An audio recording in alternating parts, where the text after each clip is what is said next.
A serial killer was on the loose in western New York. He chose his victims for the color of their skin.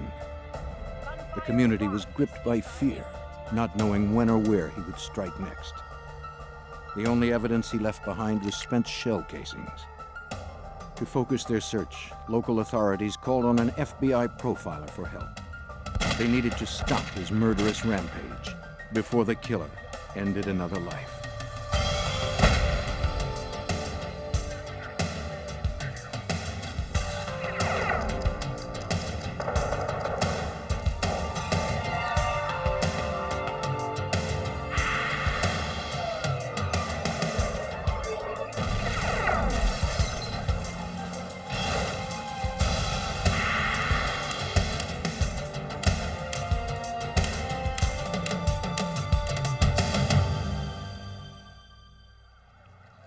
In Buffalo, New York, a sniper targeted African-American men.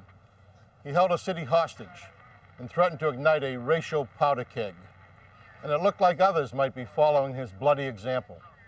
I'm Jim Kallstrom, former head of the FBI's New York office.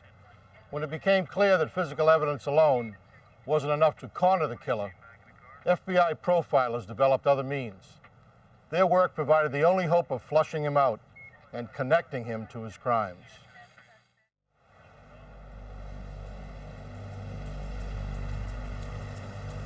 On September 22, 1980, in Buffalo, New York, Larry Robinson drove up to a supermarket with Glenn Dunn. Dunn promised to wait while Robinson went in to cash his paycheck.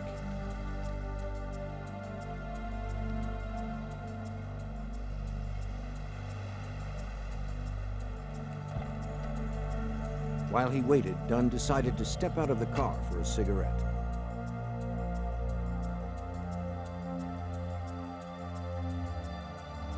At about 9:45 p.m., psychiatric nurse Madonna Gorney just finished her shift. On her way home, she decided to pick up some groceries. Not far from where she parked, Gorney spotted Dunn fidgeting in the shadows. She was alone and felt unsafe. There had been robberies in the area, and Gorney did not want to be another victim. She headed straight for the lit entrance, where she passed another man who appeared to be waiting for a ride.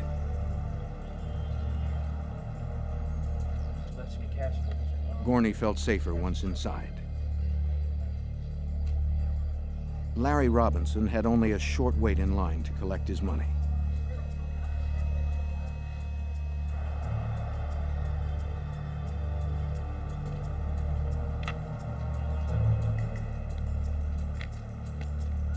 Looking for his ride, he noticed Dunn's car parked at the end of the building.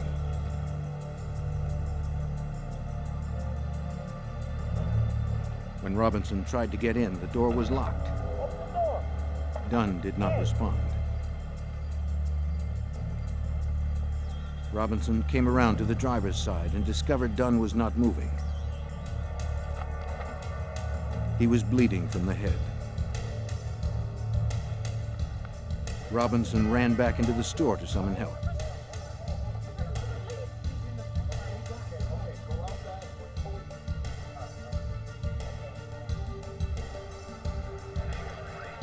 When Madonna Gorney left the store, she noticed commotion at the end of the building and asked if she could be of any help. The security guard replied that it wasn't necessary. The situation was under control.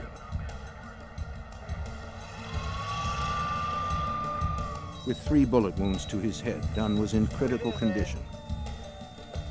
Paramedics struggled to save the young victim. His heart had stopped. Efforts to revive him were futile. He was pronounced dead on arrival. When police informed Dunn's family, they discovered he was only 14 years old. A forensics team searched for clues to the killer's identity. Fingerprints lifted from the car belonged to Dunn and Robinson. The blood was confirmed as Dunn's. The only trace left by the assailant was spent bullet casings.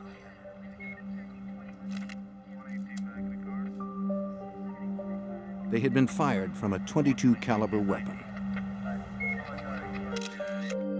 A check of the car's license plates revealed it had been stolen the night before from a local dealer. Police questioned Robinson. He told them that he only knew Dunn casually from the neighborhood and did not know the car had been stolen. Robinson said he'd been walking to the supermarket earlier in the evening when Dunn drove up and offered a ride. Friends and family would later confirm that he and Dunn barely knew each other. I'm here at the top supermarket. The crime was already making news. As the story broke, Madonna Gorney returned home from the supermarket, still troubled by the incident. But they did confirm that he is a 14-year-old local resident. There's this guy that was sitting there. Gorney was upset to learn that a young boy had been killed in the parking lot. She decided to call police the next morning to see if she could be of any help. Buffalo homicide detective John Regan initially thought the slaying might be a result of a car theft ring. Exploring where the stolen car had come from and the people that may have been responsible for it, it became apparent that this was not the focal point of the investigation. To develop leads, police canvassed nearby residents, hoping someone may have witnessed the shooting.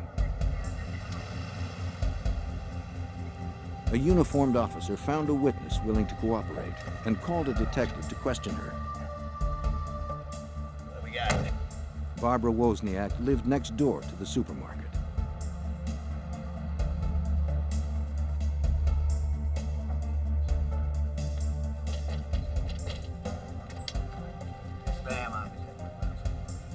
She told the detectives that she had heard the gunfire and seen the assailant. Well, we just start from the beginning. At around 9:45 on the previous evening, she was cooking when she heard 3 pop-like sounds. She hurried to her window to see what had caused the noises. She saw a white man running from a parked car.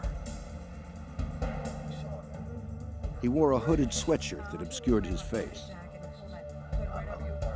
Of anything else, or anything you forgot? While the detective spoke to Wozniak, he was informed that a witness from the supermarket had called offering her help.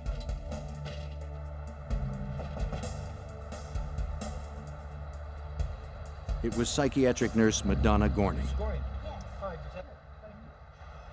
The real reason I called was because a 14-year-old kid had been killed in that car the night before, and all I could think of at the time was, I'm a mother. If somebody killed my kid, I would really want to know who it was. Gorney recounted what she had seen that night at the supermarket, hoping it would be of some help. When I pulled in, I noticed a man standing under the lamppost near the edge of the parking lot. When I got out of the car, I purposely walked farther away from him, with the idea that, yeah, I was alone, it was dark. If he was standing there, he was probably up to no good, and I didn't want to be part of it. Anxious, Gorney looked for other people who might be of assistance if she were to become a victim of crime. My first reaction was, wow, there is somebody else out here. As I walked closer to the door and was able to get a better look at him, I thought to myself, if something does happen, he's not going to be of any help to me, because basically he had a very dazed or very dopey look on his face, and I wasn't impressed. She described him as a slender white man with dark hair who held a brown paper bag on his lap. He wore metal-rimmed glasses and a hooded sweatshirt which shadowed his features. The description seemed promising since the previous witness had described a similar man running from the scene. Detectives hoped that Gorney could provide details for a sketch. After talking to Gorney, Buffalo detectives got word of a similar shooting in the nearby suburb of Cheektowaga. The victim, 32-year-old Harold Green, was rushed into emergency surgery as detectives arrived at the hospital. His situation was critical after being shot in the left side of the head with .22 caliber slugs. Are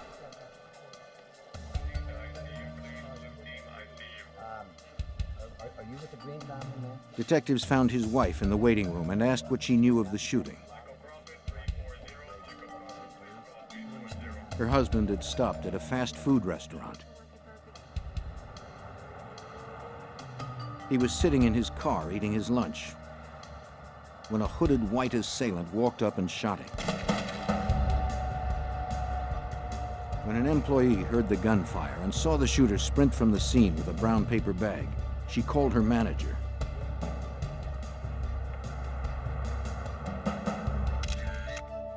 The method of this attack resembled the one from the night before. Detectives speculated that there was a possible connection between the two victims. Mrs. Green said neither she nor her husband knew Glenn Dunn or his family. Her husband was a successful engineer and a pillar in his community.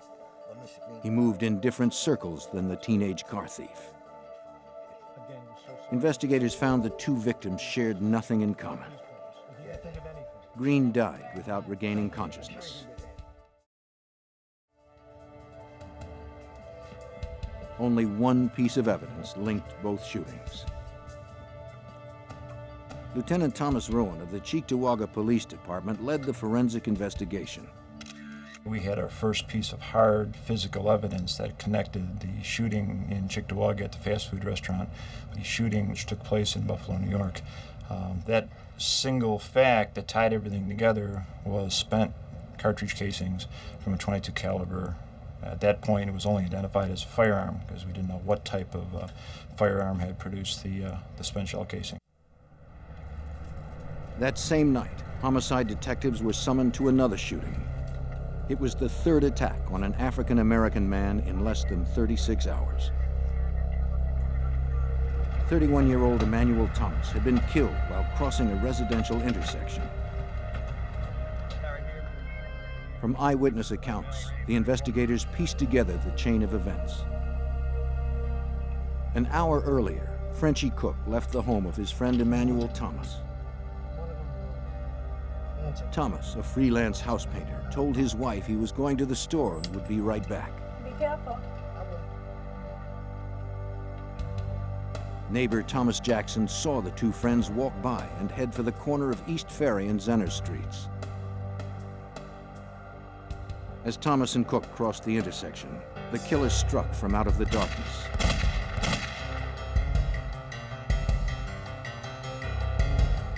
With a gun concealed in a paper bag, he shot Thomas several times in the left side of the head.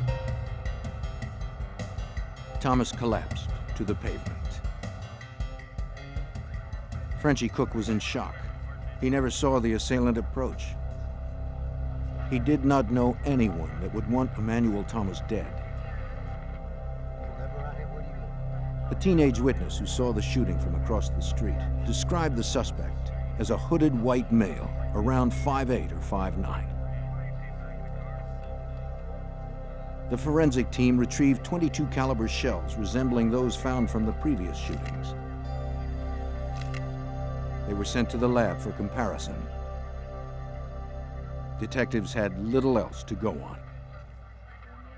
In this particular case, we had two common denominators. We had black men and we had a .22 caliber weapon that was used to kill them. Other than that, there were no connections between the victims, either collectively or even singly, and no connection with a shooter.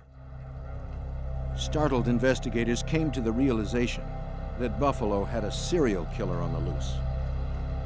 Police had no leads and only one apparent motive. Assistant District Attorney John DeFranks was called in to monitor the case.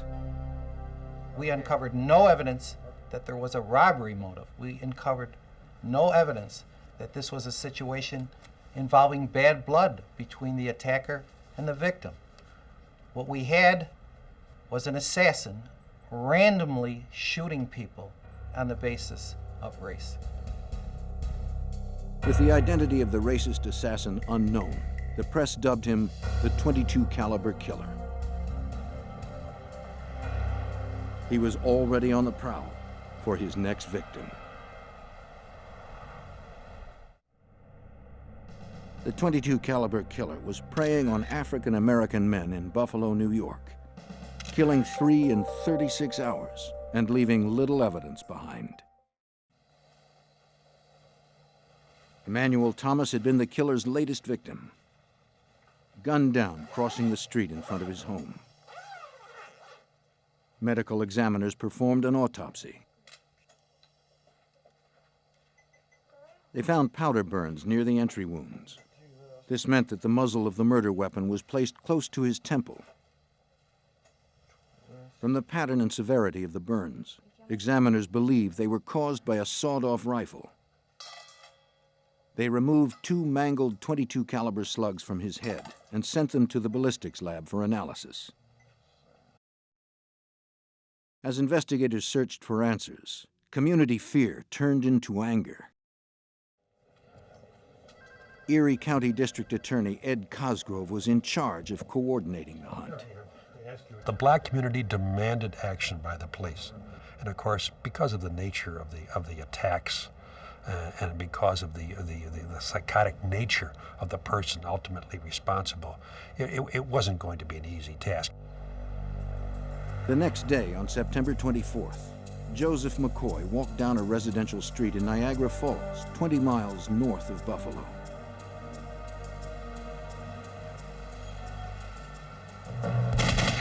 In front of a church, the 43-year-old man was ambushed and killed. A witness described the shooter as a slender white man dressed in khakis. Once again, police found nothing but .22 caliber shells at the scene. The shells, along with the slugs extracted from the victim, were sent to the Erie County Department of Central Police Services to compare to the others. Lieutenant Thomas Rowan conducted the ballistics analysis. In this case, it presented a rather difficult challenge to the firearms examiners and the law enforcement, is that the bullets themselves, as it went into the body, they broke up, they disintegrated, and broke into tiny little pieces, making specific identification of the weapon from the bullets inside of the victims very difficult, not impossible for the firearms examiners. The shell casings could tell them more. Every gun leaves specific marks on a shell when it fires. The firing pin, ejector, and extractor from a weapon make impressions on the casings. For examiners, this is the gun's fingerprint. They found that the markings on the casings from the 4 crime scenes all matched. The relationship of the firing pin impression, the ejector, and the extractor marks suggested fairly early on that a specific type of weapon was used, and that was a Ruger Model 1022. The 4th shooting sent more shockwaves through the black community, and investigators still had no suspect. Local officials had no answers. They called on the FBI for assistance. Special Agent Chip Mrazowitz realized the case had the greatest urgency for the community. It was important for the FBI to get involved in this case because there were African Americans being killed in the area, and everybody was scared to walk the streets, daytime and nighttime. A composite sketch was rendered by an FBI artist who worked with several witnesses that had gotten glimpses of the killer. The sketch was circulated through patrols, newspapers, and television. Police also carried the sketch door to door, hoping that someone would recognize the suspect. When thousands of calls began to pour in, Detective Regan realized the composite did little to focus the investigation. Basically, the composite sketch was like Everyman. As a result of it being published, I think we got somewhere around in the neighborhood of 6,000 calls that had to be checked out. And one of the fears really is that you may actually get the suspect, and because you've done so many of these, it becomes routine and you don't pay attention. That's the ultimate fear, that you go right by the man. While local investigators tracked down leads in the Buffalo area, FBI agents pursued those outside of Erie County. Leads were followed in Pennsylvania, Ohio, all of New England, and across the border in Canada. To have that many leads, we were occupied 24 hours a day. We were looking for one lone white male who possibly could be walking next to you in a street or having lunch with you at some cafeteria, and you don't know if you had the .22 caliber killer next to you. On October 8, 1980, workers on a construction site in the Buffalo suburb of Amherst came across an abandoned taxi on the service road of the New York Thruway. When no one returned to move it, they contacted the state police.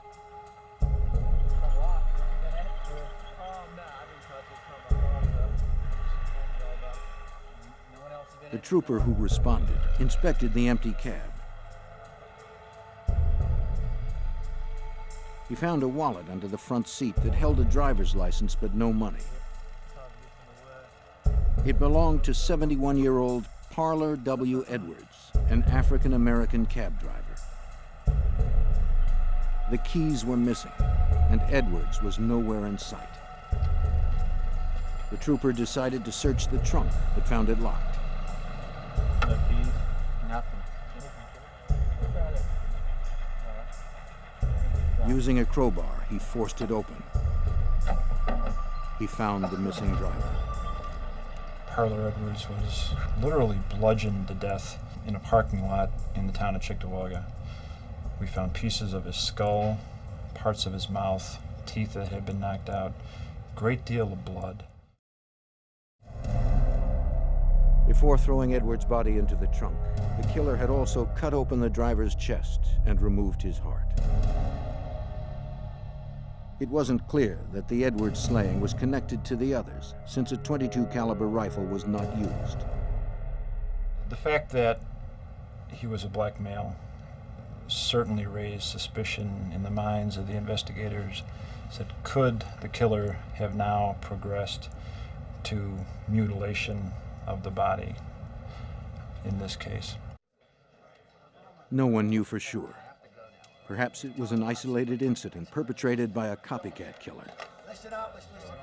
Manpower dedicated to the murders swelled to 150 personnel from various agencies. The hotline rang 24 hours a day. No calls led to a suspect. With community pressure mounting, the frustration grew for Special Agent Richard Faireye. In this case, we had several crimes occurring. We had no evidence to indicate who that person was responsible. And for an investigator, it was extremely difficult for us to accept the fact that we could not find anything that could identify this person positively. Early on October 9th, a water worker was driving towards a dock area in the town of Tonawanda, just a few miles from Buffalo.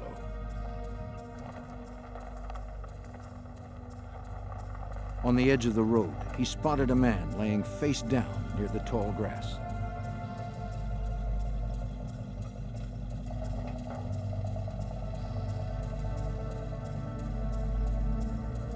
The worker approached and saw that the man wasn't breathing.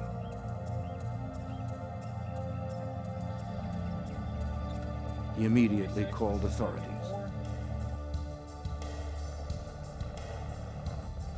They arrived within minutes.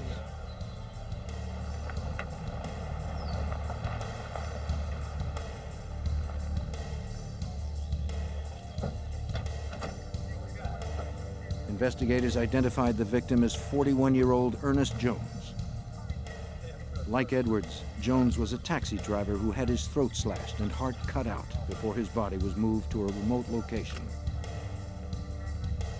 He was the 6th African-American male to be murdered in the Buffalo area in less than 3 weeks. Authorities were baffled. With little evidence to guide them, they weren't sure if one person was responsible for all 6 homicides. Only one aspect linked the first 4 shootings with the deaths of the 2 cabbies. basically what you have is the four shootings which are definitely linked. You have the two cab drivers who are linked to each other, but not necessarily to this. There's controversy even within the police, within teams of investigators as to whether or not they're connected. Agents and local authorities had no way of knowing if there were one or two serial killers out there killing black men. By October 9th, 1980, 6 African-American men had been found slain in the Buffalo area. Authorities were not certain that only one person was responsible. In just 3 weeks, the serial killings had split the local community along racial lines. District Attorney Edward Cosgrove led the investigation. It's hard to even describe the community mind at that time. There were demands for action all over from the black community for the police to stop what was happening here. I had press conferences that were attended by the national press. Everybody descended upon Buffalo, and everybody wanted answers from me. I didn't have the answers. The story made national headlines. A $100,000 reward was offered for information leading to the arrest and conviction of the .22 caliber killer. President Jimmy Carter took notice. With the wedge of civil rights violations dividing the Buffalo community, the president declared the investigation a federal case. Local lawmen now had the full resources of the FBI at their disposal. As federal agents began sifting through the collected information, another incident rocked upstate New York. On the night of October 10th, Colin Cole slept in Buffalo General Hospital. Cole was an inmate from a local jail, recuperating from a drug overdose. Just as visiting hours were coming to a close, a man walked down the hall of the 7th floor looking for Cole's room. The recovering addict gasped for breath as the man tightened the ligature. A nurse administering medication surprised the strangler. He fled, leaving Cole alive. The nurse alerted hospital security. But the call came too late.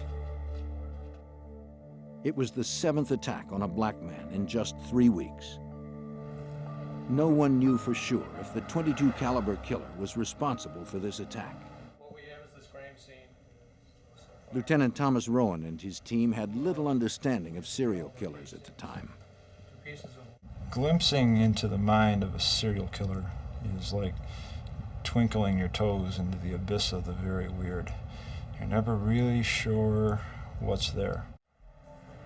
Local investigators needed someone who was more familiar with these types of offenders.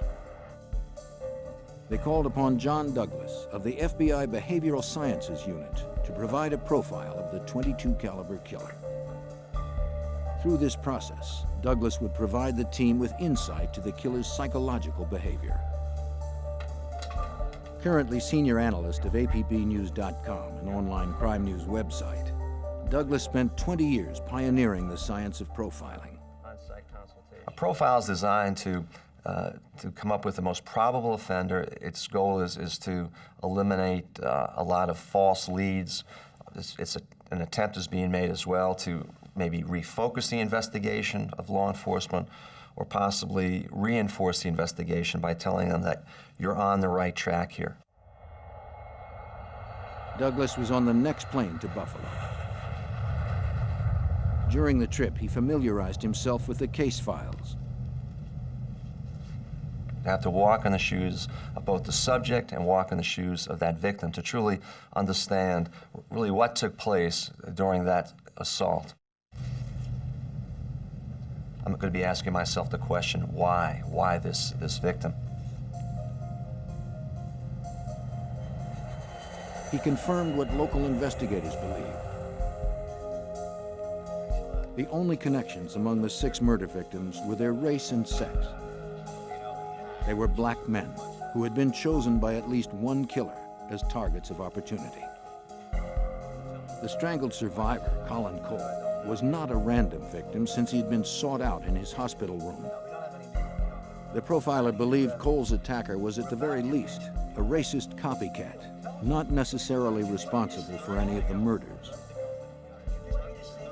Douglas needed to probe further. He had to meticulously recreate each murder from the known evidence. Reviewing all 6 attacks, the profiler looked for behavioral characteristics that could be ascribed to just one offender. When you look at serial killers, you look at patterns as well as signature. Signature is something that the offender does. It's kind of repetitive behavior, but behavior that the subject has to do. It's more of a ritual. Douglas found the behavior from each of the 4 shootings to be similar. The .22 caliber killer had surprised random victims, fired quickly from close range, then bolted, leaving his prey before they were dead. The assassin's signature was a blitz style of attack. The cabbie murders didn't seem to fit that pattern. In those 2 cases, the killer had severely bludgeoned the victims, mutilated them, then dumped them far from where they were killed. The killer had spent a great deal of time with the bodies, even after death. To Douglas, this suggested 2 different killers. There are different types of serial killer. They're the very personal types of serial killers and the impersonal style and type of serial killer. The personal type of an offender wants to look in the eyes of the victim, and they want to spend hours, if at all possible, with their victims, being in a position of total control and domination. That's what really is going to turn them on. It appeared the cabbies were murdered by a personal type of serial killer. Those crimes demonstrated a rage and overkill that were not evident in the shootings. Douglas believed that the psychopathology of the .22 caliber killer left a seemingly different behavioral thumbprint.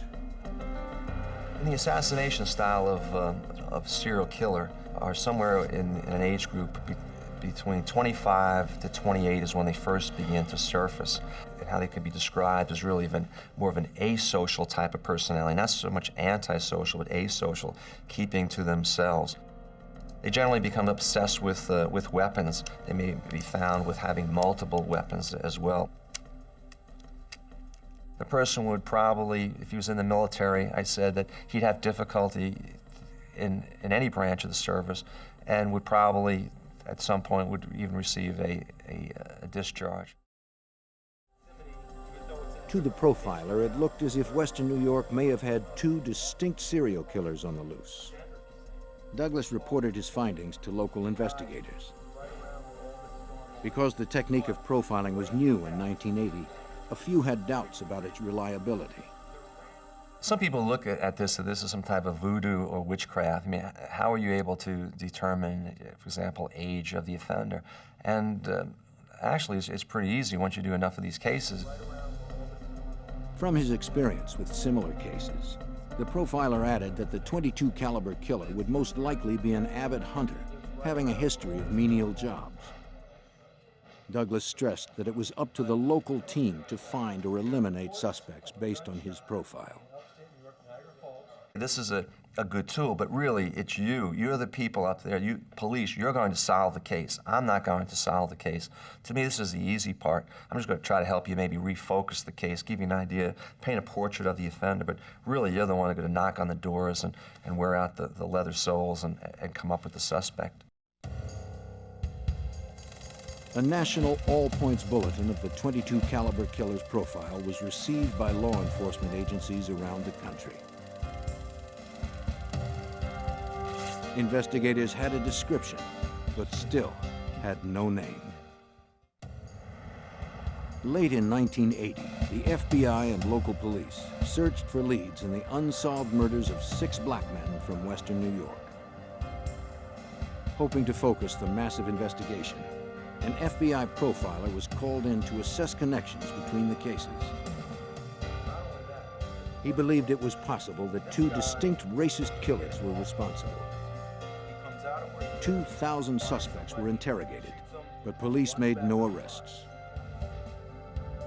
Buffalo wasn't the only city in New York State facing terror in the streets. 400 miles southeast, in New York City, a knife-wielding attacker was terrorizing Midtown. Commuter Ivan Frazier was the victim of a subway knifing 3 days before Christmas. Blocking the attack with his arm, he survived and reported the assault to the NYPD. At 1:25 in the afternoon, Ivan Frazier noticed another rider talking with an attractive woman. To Frazier, it appeared the man was trying to pick her up. The woman seemed annoyed. He got up to exit at the next stop. Frazier returned to his article.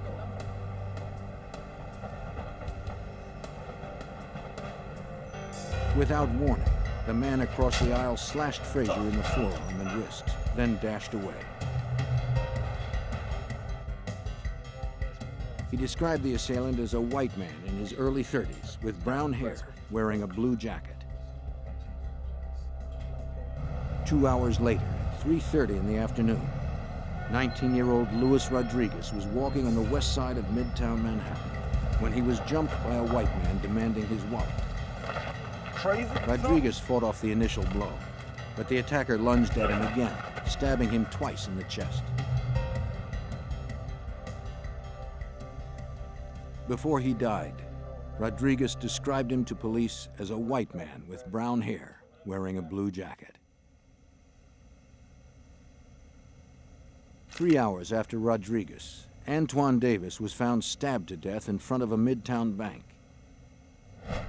By 10:35 p.m., Richard Renner died in front of a hotel on 49th Street. He was also stabbed.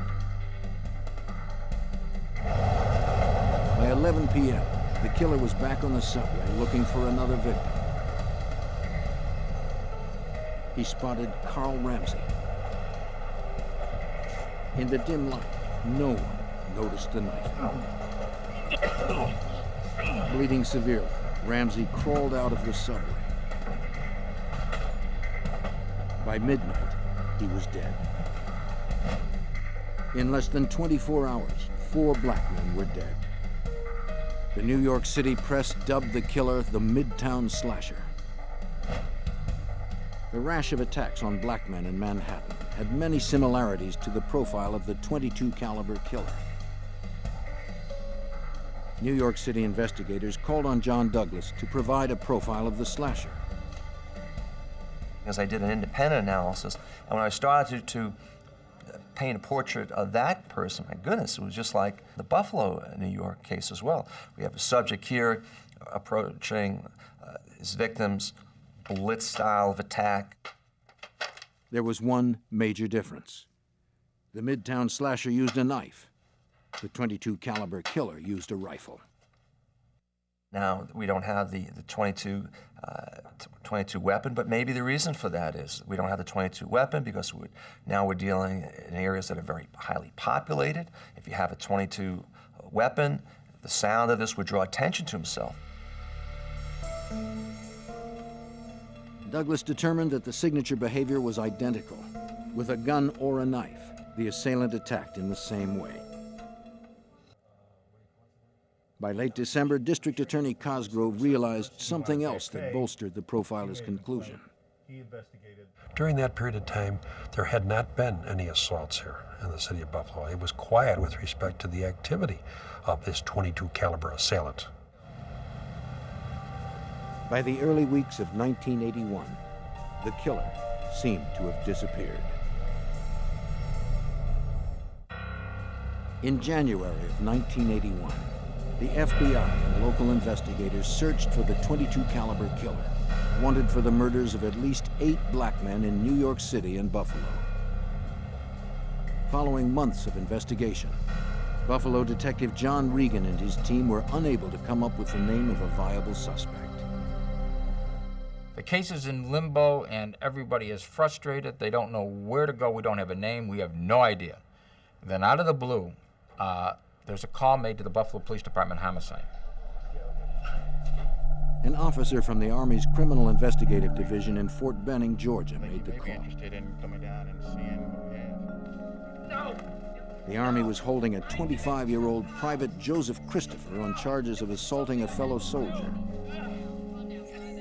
On January 13th, 1981, Private Christopher attempted to stab an African-American enlistee.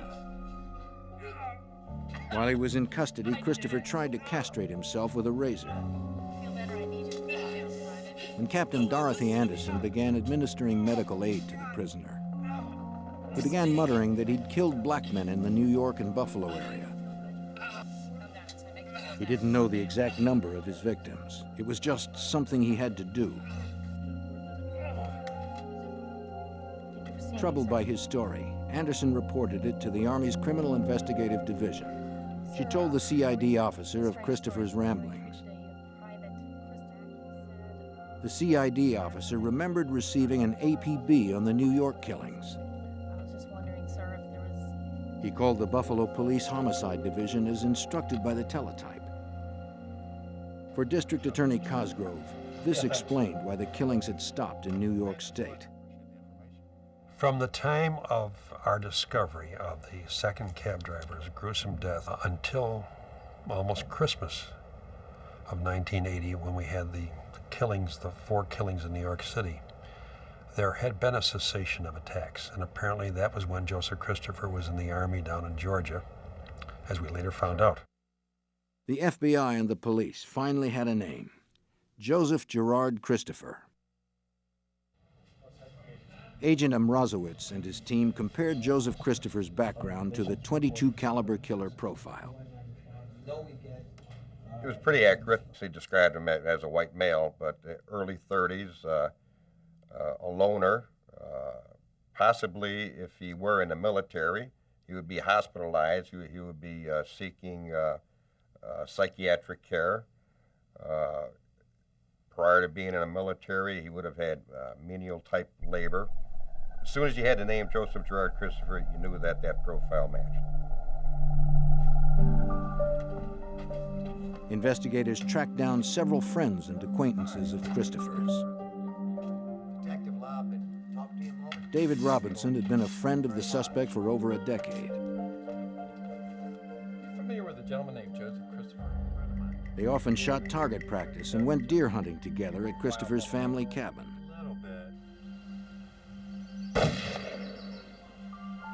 He also told investigators that Christopher had a gun collection that his father had left him when he died.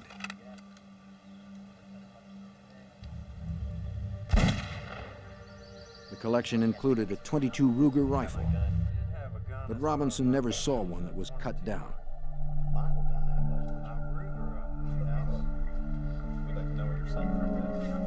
Investigators secured a search warrant for Christopher's last known residence.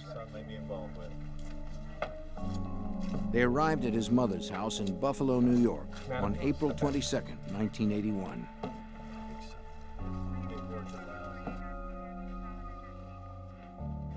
Looks like our boys are real neat housekeeping, huh?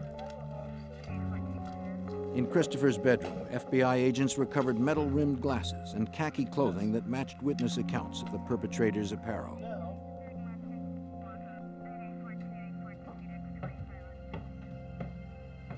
The FBI profile drawn up by John Douglas predicted the .22 caliber killer would be fascinated by guns and the military. The Christopher basement was an underground firing range. Agents found the inherited gun collection and portions of a sawed-off gun barrel. Among the paraphernalia, forensic specialists found boxes of .22 ammunition, a misfired .22 caliber cartridge, along with a rotary magazine. Ballistics specialist Thomas Rowan believed the evidence was significant. Finding the rotary magazine for the 10/22 Ruger was an important feature that supported a widely held theory throughout the investigation that the shooter specifically picked something so he could keep the profile of the weapon low enough to fit inside of a paper bag when he conducted these executions of these men on the street. The rotary magazine enabled Christopher to have a full load of ammunition and allowed the sawed-off weapon to remain concealed in a bag without having to reload.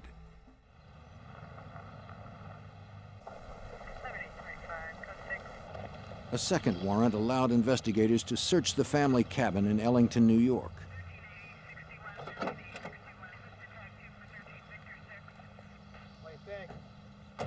Detectives dug in the spot where Robinson told them he and Christopher shot rifles. The excavation yielded 2 shells, marred with a unique firing pin mark.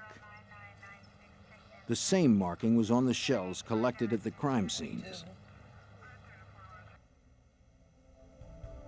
Firearms specialists of the Erie County Department of Central Police Services examined the shell casings that were found at the Christopher home and cabin. They compared them to the casings found at the first 4 crime scenes.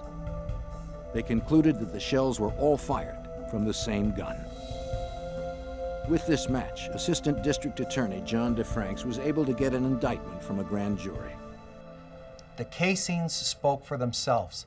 Put the casing under the microscope, you had your evidence. It couldn't be altered or tainted. Joseph Christopher was extradited from Georgia and returned to Buffalo, New York to stand trial.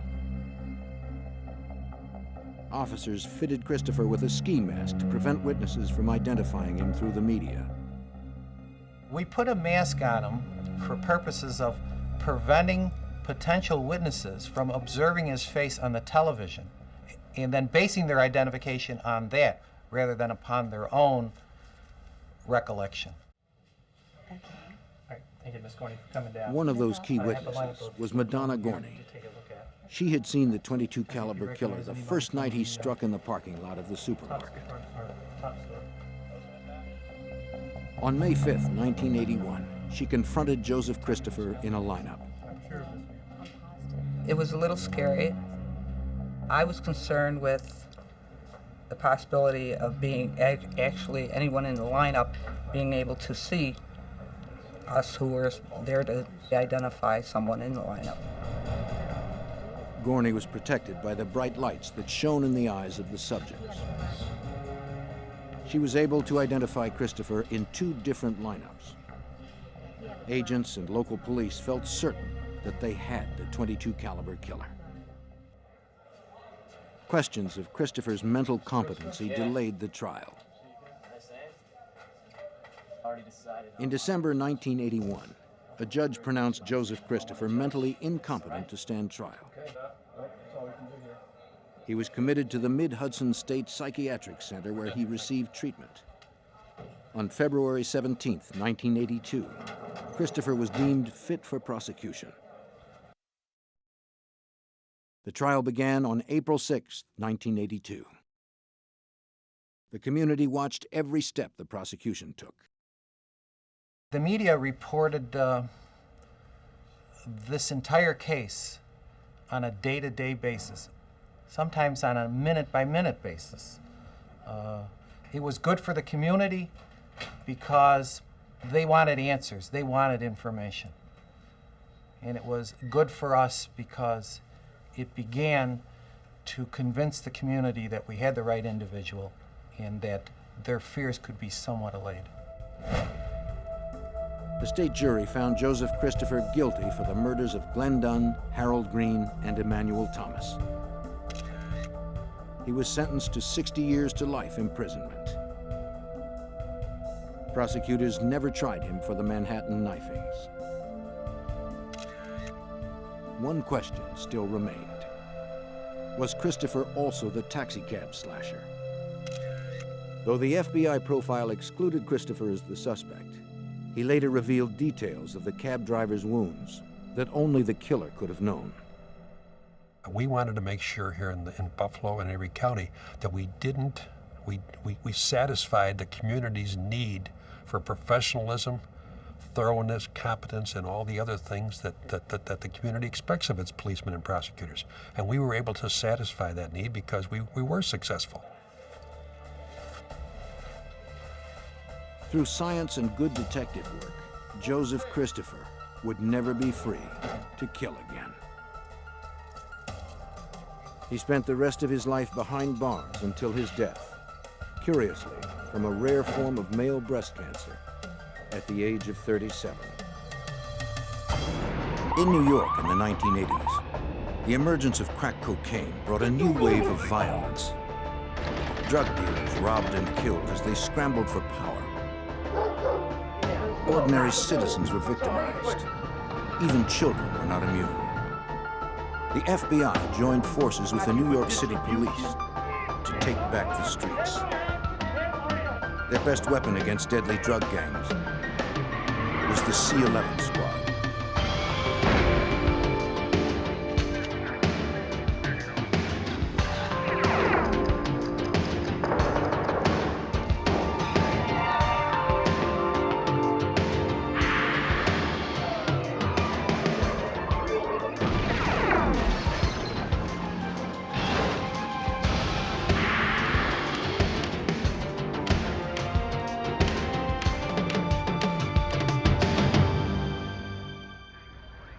New York City is no stranger to gang violence. But when a 12-year-old child was kidnapped, the gangs had crossed the line. Law enforcement raced to find the missing boy before it was too late. I'm Jim Kallstrom, former head of the FBI's New York office. Agents would have to infiltrate the secretive world of a vicious gang to stop the murderous exploits of a drug lord.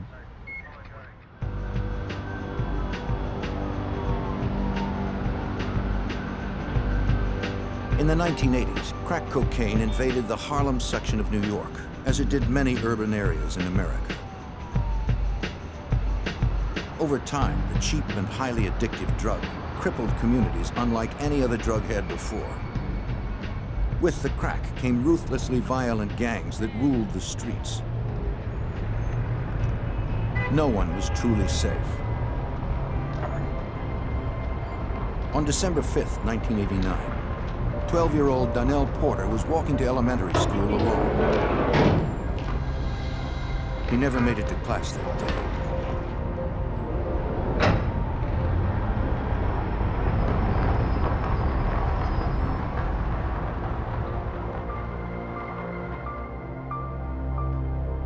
When he didn't arrive home after school, his family worried. They hadn't been able to find him in the neighborhood. At 9 p.m., Donnell's sister received a phone call. Yeah. A man on the other end said Donnell had been kidnapped. He wanted $500,000 or the boy would be killed. Inside the men's bathroom. The sister said the family didn't have that kind of money. It didn't matter to the caller. Yeah. He warned them not to contact police, then instructed them to go to a restaurant at 125th and Broadway. Behind a trash can in the restroom, they'd find something that would prove he was serious. You got it?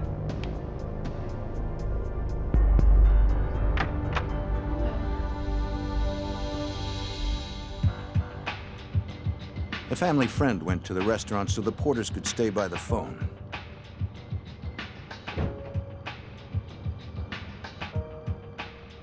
He didn't know if it was a setup.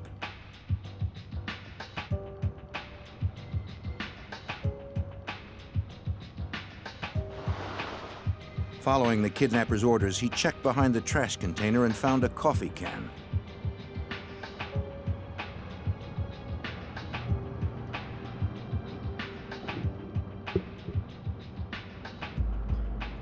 Inside were 2 rings, an audio cassette, and a child's severed finger.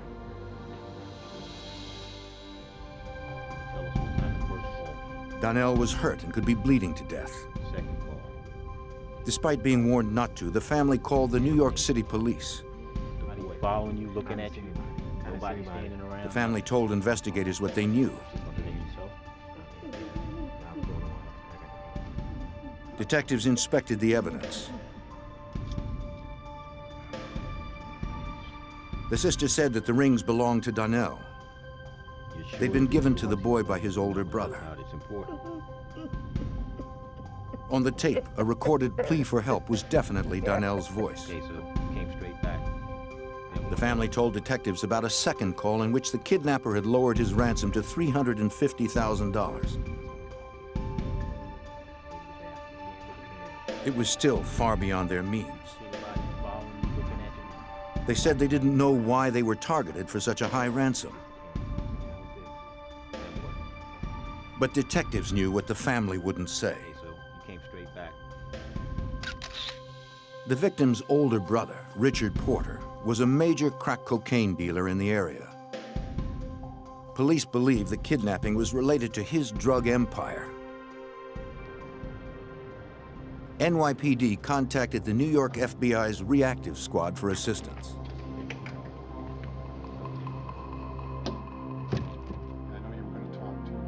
Special Agent David Higgins, a narcotics expert, was asked to provide more intelligence on Richard Porter. Anything they have, any of them. Richard Porter, then about 25 years of age, was a well-known crack dealer whose activities took place in central Harlem. He was one of those individuals who got in early on the crack trade in New York, and he had created a significant drug empire in central Harlem. Richard Porter had made millions of dollars selling crack on New York's streets. Detectives knew where his turf was. What's going on, man? It didn't take long to find Porter. Detectives recognized the person he was with as his drug-running partner, Alpo Martinez. This visit wasn't about drugs. It was about finding Donnell.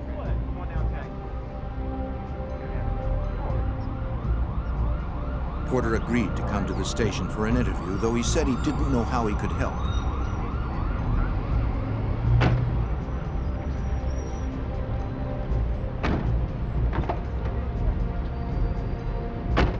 Look, guys, I don't know anything. Police knew Porter was very close to Donnell, but he claimed to know nothing about who was behind his brother's kidnapping. On the streets, these matters are usually solved without the cops.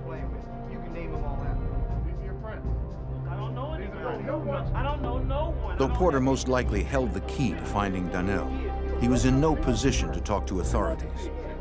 Richard Porter, because of his situation as a drug trafficker, found himself in a ticklish situation legally. It would have been difficult for him to cooperate directly with law enforcement.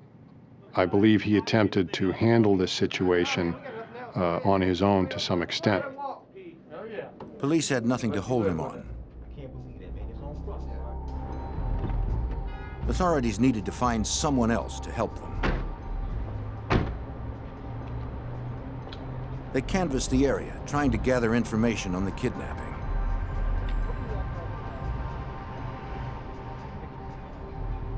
In such a close-knit neighborhood, someone had to have heard something about Donnell. But residents were too afraid to talk. Harlem's violent gangs had a stranglehold on the community.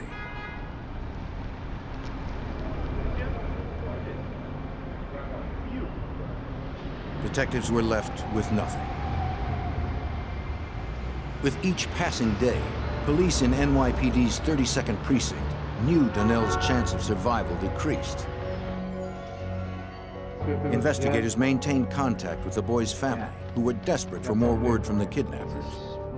We need to get to the bottom of this. A week after the abduction, the family received a note. In it, the kidnappers hinted Donnell was still alive. They demanded their money. But no more ransom calls came. With no clues to the boy's whereabouts and no one talking, police had reached a dead end. They somehow needed to pressure Richard Porter into cooperating, or hope he would pay the ransom to get Donnell back. Then, on January 4th, 1990, a month after Donnell's abduction, the body of his brother, drug kingpin Richard Porter, was found in a Bronx park. He had been shot twice, in the head and chest. There would be no one to pay the ransom now. It was widely assumed that Richard's death was connected to the kidnapping and probably the result of a ransom payment gone bad. However, it was noted early on that when his body was discovered, his wallet contained over $2,000 in U.S. currency. His jewelry was there. Apparently his automobile was nearby. So there was some question about what the actual motivations were behind his murder. With Richard Porter's death, investigators lost their closest connection to the abducted 12-year-old. To find another source, they increased pressure on lower-level dealers in Porter's organization.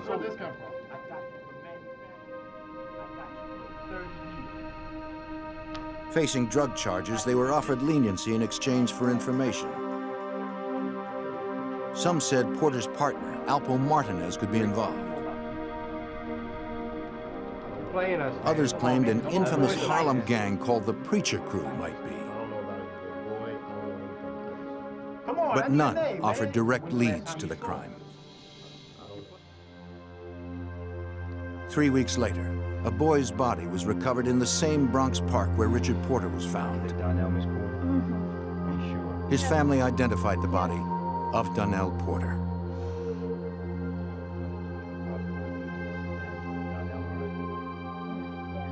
Cause of death was blunt force trauma to the head.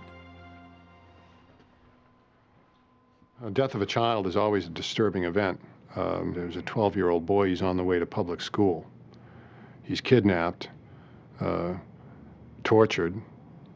He's heard on the tape cassette crying for help from his family. Donnell's murder stunned the entire Harlem community, even though violence was a daily occurrence there. At the time, Sergeant James Marr worked NYPD's notorious 32nd Precinct, where Donnell lived. In the late 80s and the early 90s, the 32nd Precinct, which is actually geographically only 1 square mile, was one of the most violent precincts in New York City. They averaged in the area of the upper 60s to low 70s of homicides a year, and added on to that were shootings, several hundred shootings, that the people didn't die. In response to the increased violence in the city, a task force called the C-11 Squad had been formed at the FBI's New York field office. Detectives from the 32nd Precinct and FBI agents were assigned to the squad. C-11 was created to address these entrenched criminal conspiracy groups in the city of New York. The locals brought their knowledge of the streets, the knowledge of the subjects involved to the table. The federal agents brought along with them the access to the federal courts, which included the access to the federal sentencing guidelines in the United States Attorney's Office. After the murder of Donnell Porter, they knew they had to take back the streets. C-11 would first go after Alpo Martinez, Richard Porter's partner. The problem is here, we haven't If their partnership had unraveled, he would have had the most to gain from extorting Richard Porter and killing him. We're still working on some surveillance. A year earlier, a warrant had been sworn out for his arrest on drug charges. But when Martinez couldn't be found, federal prosecutors had to drop the warrant. In police computers, the C-11 Squad flagged the names of known associates of Alpo Martinez. If any were arrested, they would be notified.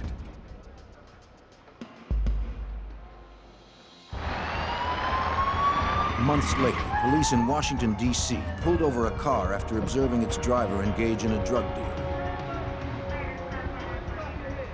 The driver was a known courier for Alpo Martinez.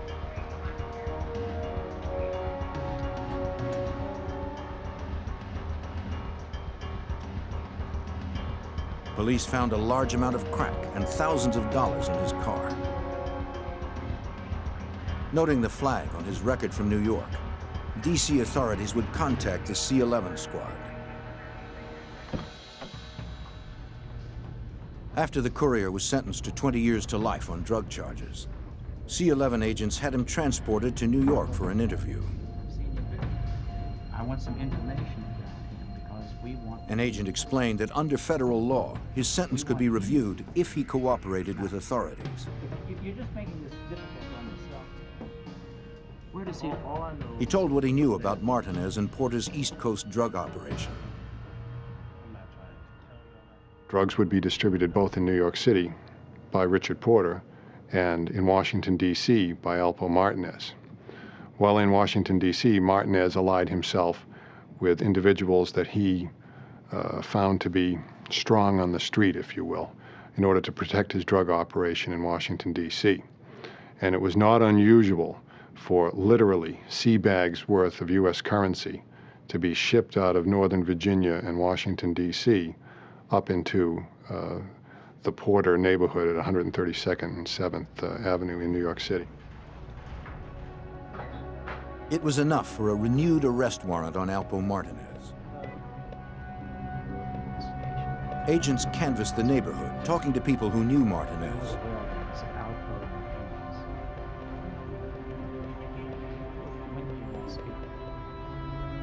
Most were afraid to talk. Eventually, agents learned the fugitive was going to pick up his wife's car at a dealership in northern New Jersey. Undercover agents staked out the dealership. They didn't know if Martinez would show up, but they knew he liked fast cars.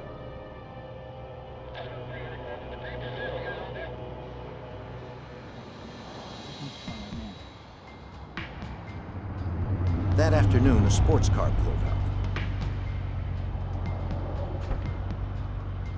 They watched a passenger get out, but it wasn't Martinez. There he goes. He's going over to the building. I'm coming over.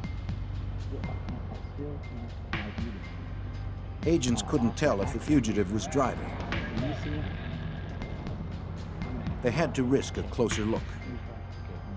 If they could arrest Martinez, it might help solve the murders of Richard Porter and his 12-year-old brother, Donnell. An agent visually identified Martinez as the driver. He radioed a go-ahead signal. But before the arrest team could respond, Martinez spun away. Agents gave chase, but the fugitive disappeared into heavy traffic.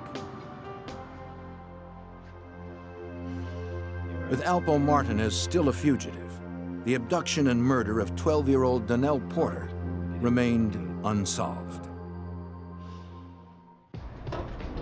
The abduction and murder of 12-year-old Donnell Porter showed that Harlem's drug violence was out of control. The FBI's C-11 squad knew the murder was connected to the boy's brother, crack dealer Richard Porter. But Porter himself had been killed. C-11 believed finding Porter's partner, Alpo Martinez, would provide answers. But in 1991, Martinez had eluded an FBI undercover operation. From the incident, the FBI got his license plate number and alerted New York police to be on the lookout for the vehicle. The next day, police spotted it, parked on a Harlem street. They impounded it, hoping it might lead to Martinez. They believed the fugitive wouldn't retrieve the vehicle himself, but FBI Special Agent David Higgins waited to see if he'd send someone.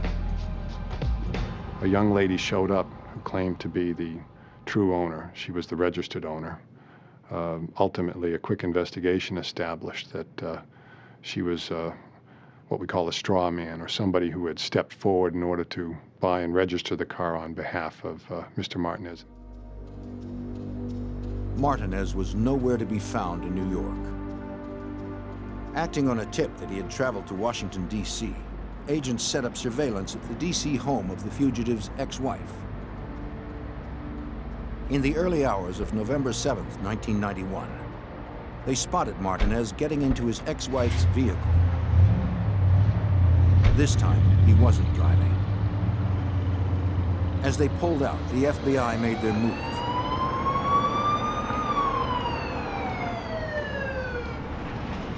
The fugitive's ex-wife pulled over.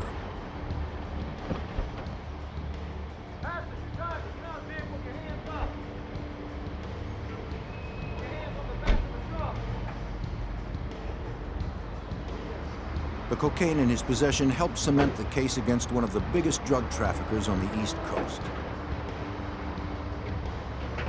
Ultimately, Mr. Martinez pled guilty to an indictment in the Eastern District of Virginia, which accused him of trafficking in over 1,000 kilograms of cocaine. The wholesale value of that would be $20 million. Richie Rich, who killed him? Investigators also had evidence against Martinez on several gangland murders. They told him they knew he was Richard Porter's partner, so he stood to gain from Donnell's and Richard's death. Hoping to avoid the death penalty, Alpo Martinez agreed to cooperate. He admitted killing his partner, Richard Porter. Martinez had begun to suspect his partner had been cheating him out of hundreds of thousands of dollars. He said that more than a year earlier, on January 4th, 1990, he and an associate had taken Richard Porter for a ride. Almost immediately, Martinez and the associate each shot him. They dumped his body in the Bronx Park, where it was found the next day. Martinez swore it was just about missing drug money. It had nothing to do with Donnell Porter's kidnapping and murder. No evidence or testimony linked Martinez to that crime. He went to prison for life. Although they had put away a major drug dealer, the local and federal investigators of the C-11 squad were no closer to solving the murder of Donnell Porter. They reviewed FBI intelligence already gathered on other Harlem gangsters who might have profited from extorting and killing Richard Porter.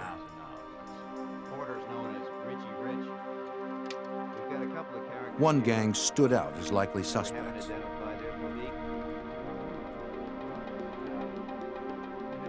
They were known as the Preacher Crew. The gang's leader was Clarence Preacher Heatley. FBI Special Agent Joe Walsh, formerly of the C-11 squad, knew the Preacher and his crew were well entrenched and very dangerous. Preacher Crew was the established crew in the neighborhood, for a long time. Preacher had been kicking around the streets of Harlem since the early 70s, and everybody knew him by his nickname, the Black Hand of Death, and everybody was deathly afraid of him. NYPD Sergeant James Marr of the C-11 squad learned the Preacher had a reputation for violence. But the gangster was an elusive figure in Harlem. You could walk up to anybody in the 32nd precinct, no matter how church-going they are, no matter whether they're businessmen or local drug dealers, they all have a Preacher story. They all know who Preacher is. Ask any of them to describe Preacher to you, or a majority of them, they're not going to be able to.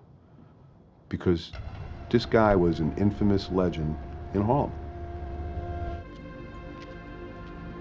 The players in Harlem's drug underworld had carved up the area into zones. Each block, each alley was the established turf of a single dealer.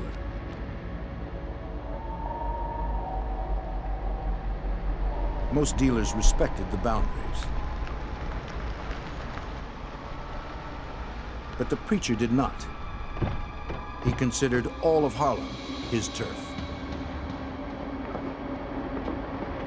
He made his money not by dealing drugs, but by taxing other dealers. But he was mostly into extortion, extorting drug dealers. These are guys that were violent in their own right. He would go up and claim their car. If a drug dealer looked like he was getting paid, so to say, he was driving a brand new full-size Mercedes-Benz, and Preacher liked that car, that was Preacher's. Those who argued with Preacher paid a heavy price. It was a system that made him a rich man. If you're hitting every other drug dealer on the streets, 2,000 here, 3,000 here, 5,000 there, that's a lot of money. It adds up. And believe me, they all paid, because if they didn't pay, Preacher would pay him a visit, or he would order his people to pay him a visit, and they'd wind up dead. The Preacher's history of extortion and violence made him a likely suspect in the abduction and murder of Donnell Porter. C-11 had outlined the basic structure of the Preacher crew. Including some of his other main guys in his crew. The Preacher's main lieutenant was a man named John Cuff. He was a particularly dangerous criminal, according to C-11's detective Vinnie Flynn. John Cuff was an ex-New York City housing cop. As a cop, he provided protection and bodyguard work for Preacher. So if they were driving through the neighborhood and were stopped, John Cuff had a shield where he would probably be let go and not given a summons or anything further would happen. John Cuff had a reputation of one to be feared, very violent person. Yet no evidence linked either man to Donnell Porter. Though C-11 suspected Preacher was involved in the deadly kidnapping, he probably didn't commit it himself. He distanced himself from most of the crimes, having his main lieutenant and other henchmen carry out his orders. I know you got some money. I know you got some money, man. At Preacher's command, their brutal extortion tactics earned them money and kept witnesses too intimidated to talk, effectively insulating the crew against investigation. We go into a bodega or someplace up in Holland, and we'd say, we know he came in here, and the guy would have a cast on his hand. We know he broke your hand, and the shop owner would say, I don't know what you're talking about, and that shop owner would be paying rent, or tax to Preacher, but nobody would tell us anything. With people too afraid to talk, crimes continued to pile up. On New Year's Eve, 1992, emergency units responded to a call in the Preacher's territory. A man lay dead in his car, the victim of a drive-by shooting.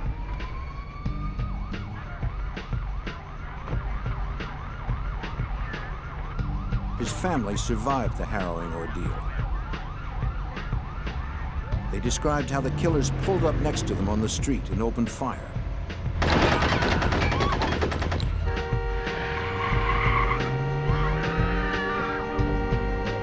They claimed they didn't know who did it or why. And like Donnell's kidnapping, no one in the neighborhood admitted seeing anything. It was another tragic killing in Harlem that might go unsolved. The C-11 squad had to breach the area's violently enforced code of silence and finally get insiders to talk. A shocking drive-by shooting was added to the list of unsolved murders in Harlem. With witnesses too afraid to cooperate with police, the case was open for 2 years. Then in 1994, the C-11 squad found a witness who told them the shooter was a Preacher crew member named Malik. Detective Vinnie Flynn learned that Malik had a violent reputation. He became a so-called director of security for the Preacher organization. He was in charge of the group of members who were known as the janitors. The janitors were the people that had to clean up the problems or the mess of the family. And you couldn't be a janitor unless you killed somebody. To get more on Malik and the Preacher crew, C-11 tried to send in undercover officers. It was yet another dead end, according to FBI Special Agent Joe Walsh. We weren't able to really get in, so to speak, and get an undercover in there to buy narcotics from Preacher, because Preacher was very, very careful. He was, he's a very smart man, and we couldn't get the undercover, close to him. The Preacher had closed ranks, ordering the people he extorted not to sell to new buyers and to keep a low profile on the street. Investigators needed a witness with close ties to the crew.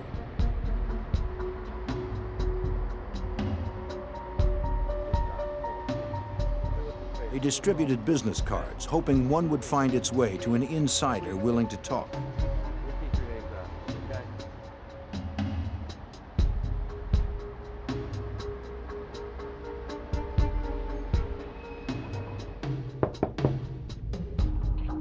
Their persistence paid off. In April 1994, a crew member contacted the C-11 squad because he realized his life was in danger.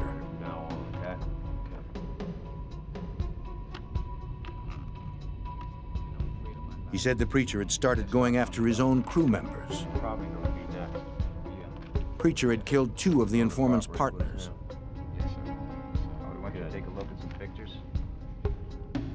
Fearing he was next, he asked Sergeant James Marr for protection. It was a stone-cold killer himself who became an informant that was so fearful of Preacher and of being killed like his partners had that he came to me, that he came to us, that he gave us information on specific crimes, that he talked about crimes that had been unsolved for years. Investigators were frustrated that the informant knew nothing of 12-year-old Donnell Porter's kidnapping and murder. But he did give investigators their first specific insider information about Preacher Heatley's organization. He mentioned a killing basement that the crew used as a meeting place and execution chamber.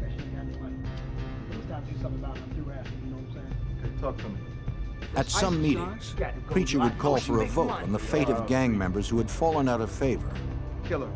If the majority voted thumbs down, Preacher ordered a murder.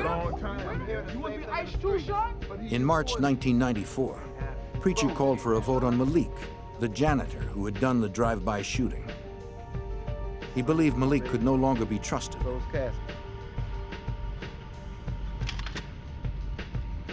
The vote was thumbs down.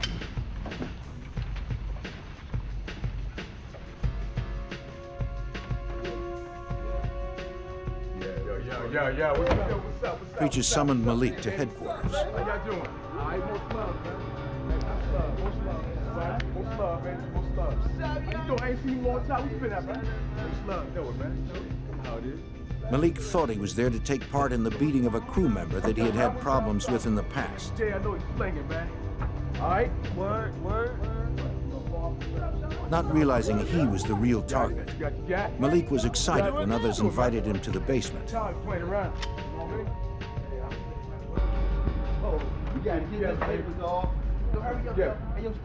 If you went down there and you were followed in there, you know, somebody was behind you, you weren't coming out alive.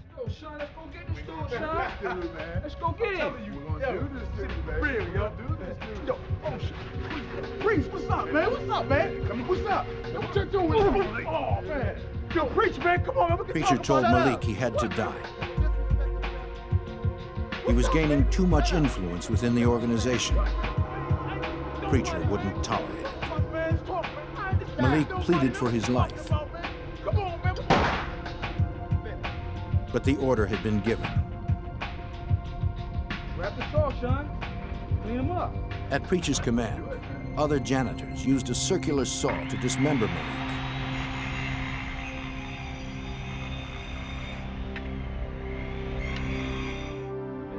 The informant said that Preacher ordered him and another crew member to dispose of the body parts. This is the guy you work for, right?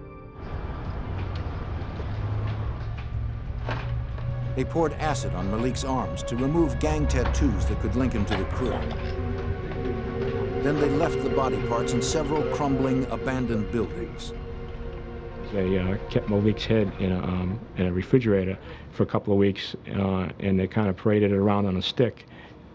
You know, that's how Preacher would, keep the fear of God, so to speak, in the younger Turks in his organization. The fear was too much for the informant, though he knew leaving the crew was equivalent to a death sentence. He hoped the C-11 squad could protect him.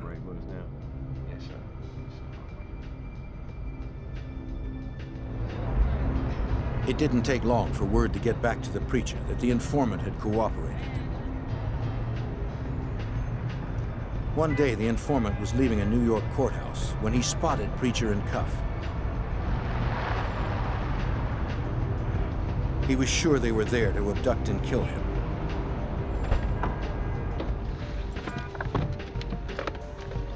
He went to his car and called his C-11 handlers.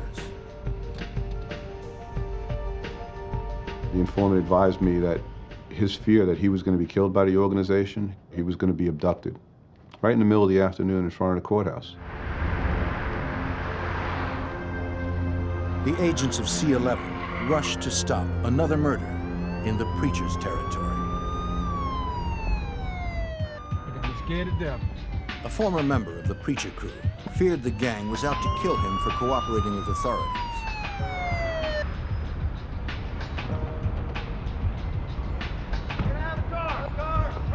Agents and detectives from the FBI C-11 squad came to his aid just in time.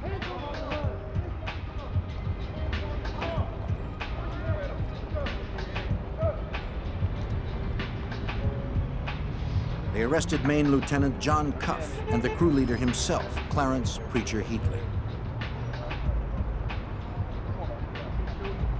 Sergeant James Marr and the other arresting agents searched the vehicle. There was evidence inside, including information about my informant, masks, tape. It was apparent at the time that my informant's feelings were right. He was going to be abducted that day. Come on, man.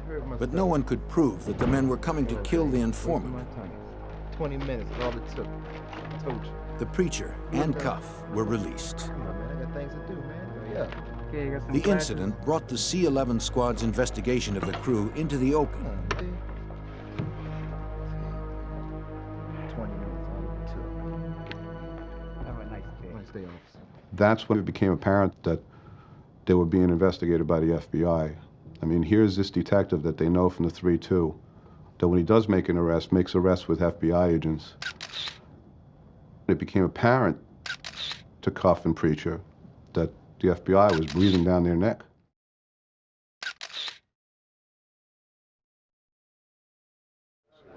Preacher further insulated himself. The FBI would have to get him by going after his organization. To prosecute, they would use federal racketeering statutes known as RICO. Originally designed to bring down organized crime families, RICO requires that strict criteria are met, according to FBI Special Agent Joe Walsh. You have to have your organization, you have to have your leader, which in this case was Preacher, and he has to have 5 or more people working underneath him, you know, to facilitate the conspiracy of the organization. But you also need 3 predicate offenses, 3 federal offenses.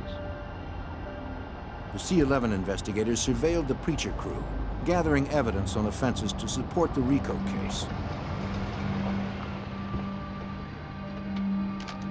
They noticed unrest within the gang.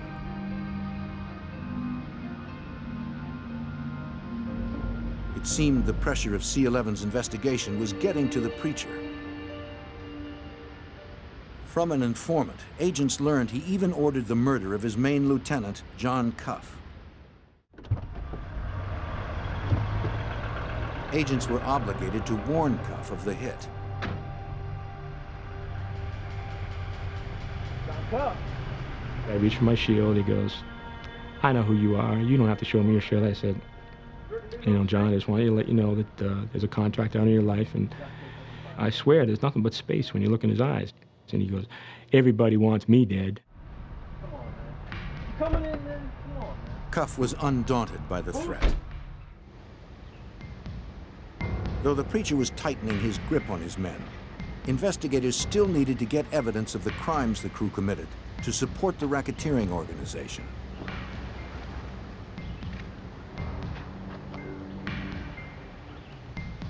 As more buyers and sellers were arrested, some agreed to cooperate, helping to outline the group in detail, according to Detective Vinnie Flynn. We obtained informants through narcotics investigations, arrests made by the 3-2 precinct and the 3-2 detective squad, through information they developed and informants they developed.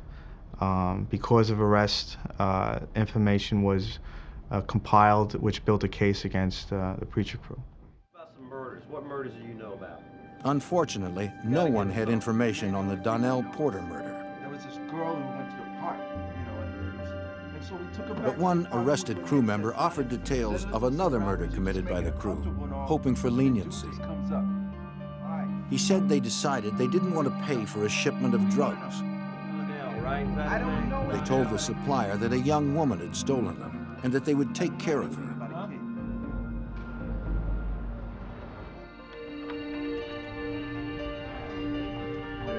She was a single mother who sometimes worked as a courier for the crew. So, did you see them black? They brought her to a Harlem apartment, telling her they wanted her to hear a record they had produced. Look it up.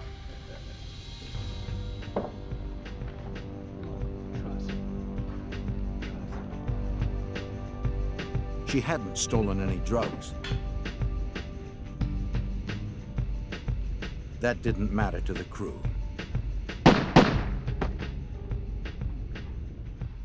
The informant explained how they cleaned up the crime scene, then dumped the body in an abandoned building. He couldn't remember exactly which building it was.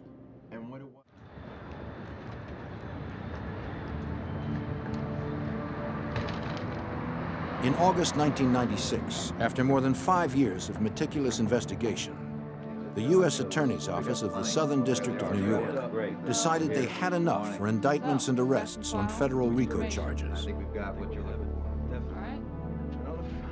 The first indictment was against Clarence Preacher Heatley and John Cuff.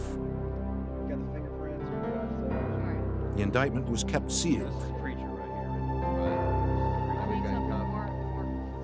If word got out to the preacher, he might disappear forever. Investigators staked out Preacher's Harlem headquarters. They hoped news of the indictments hadn't been leaked, and that if they found him, they could arrest him without a fight. They knew Preacher was surrounded by armed men, willing to kill at his command.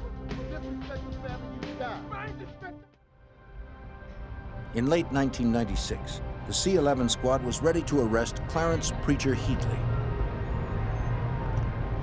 No one had seen him in days.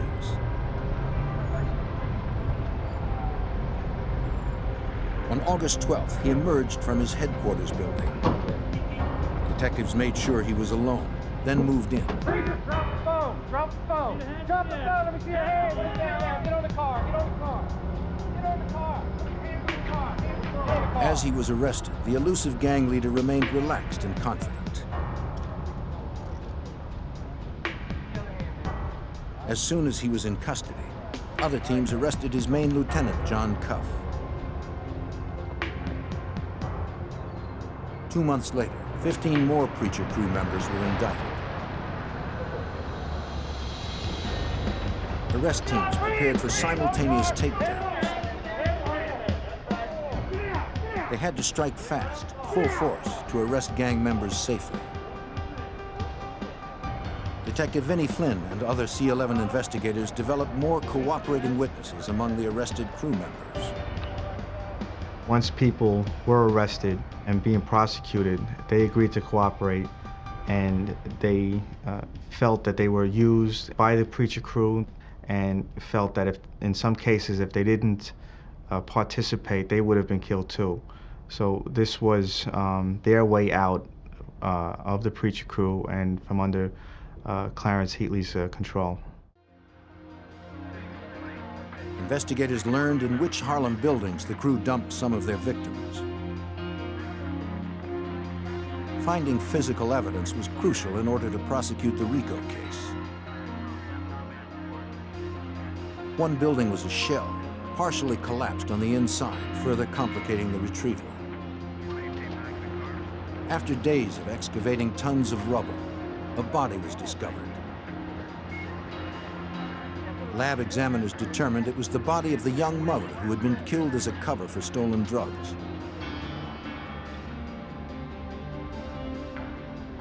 She had been shot in an apartment in an adjacent building.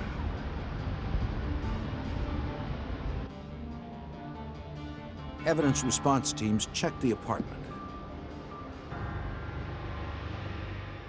That's the apartment where they kept Malik's head. And in the refrigerator, there was a lot of blood still left in the apartment. And inside the refrigerator, there was Malik's blood from where they kept his head. They were able to trace that at the lab. Malik and several others had been killed in the basement of the Preacher's headquarters. Crime scene technicians processed the basement. Arrested crew members said Preacher had them scrub the place with boric acid after each killing. Most of the basement was clean. Oh, yeah. Yeah, there you go, right there. But technicians were able to recover traces of blood on the windows and on the saw blade that had been used to dismember Malik. But the investigation was not over. The abduction and murder of young Donnell Porter was still unsolved. Come on in, gentlemen. Have a seat. Answers about his death finally came from an unlikely source.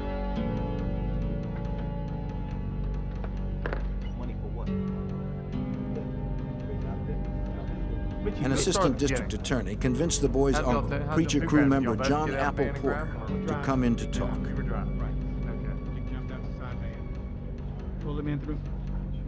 He was one of the crew's main players left on the street and had been labeled a snitch. 2 attempts had been made on his life. The DA suggested that Porter cooperate to earn protection in prison. He confessed to several murders and revealed what happened to his nephew Donnell. According to Sergeant James Marr, the kidnapping was prompted by jealousy and greed. The underlying factor with Johnny Porter, Johnny Apples, with the kidnapping was when he came home from prison, Richie Porter, his nephew, was this big Harlem drug dealer. He was getting paid. Richie Porter used to wear a lot of gold, used to really like flashy cars. He was making a lot of money, and he wasn't giving any to Johnny Porter. And Johnny Porter felt he was owed this, and he decided to take it. And the way he took it is he snatched the kid. Porter said the Preacher agreed to the kidnapping. He sent one of his janitors, Malik, to help. They believed Richard Porter would pay anything to get his brother back.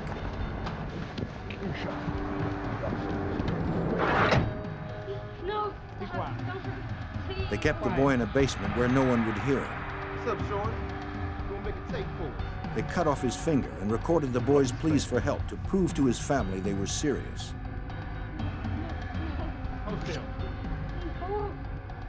Apple and Preacher hoped for $500,000, enough to set Apple up in his own drug trade and enough to cripple Richard Porter.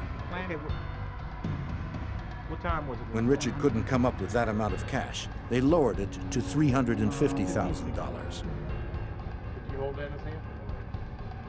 Then the unexpected happened. Preacher and Apple learned that Richard Porter was murdered. There'd be no ransom. You sure about that? Make the call. Preacher Heatley later told Special Agent Joe Walsh about his decision. Preacher sat right down in a room and told me exactly what happened. He looked me right in the eye and said, "You know, I couldn't let that boy live after what had happened."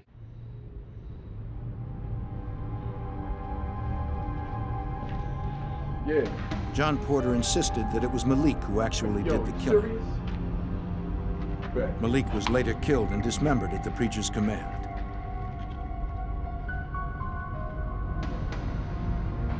You're gonna think twice about it. John Porter was sentenced to natural life.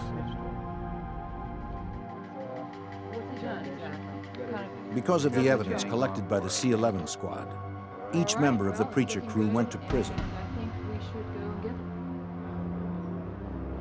Their leader, Clarence Preacher Heatley, pled guilty to federal racketeering charges that included drug trafficking, assault, and murder. He was sentenced to life with no chance of parole. He and his crew will never again terrorize the streets of Harlem. It's estimated that they're responsible for approximately 45 murders that we're aware of. Numerous robberies. If you add the extortion in, these people were a decade-long or better crime wave in themselves. They were just amazing, the devastation that they caused in these communities. That changed when the C-11 squad dismantled the Preacher crew forever.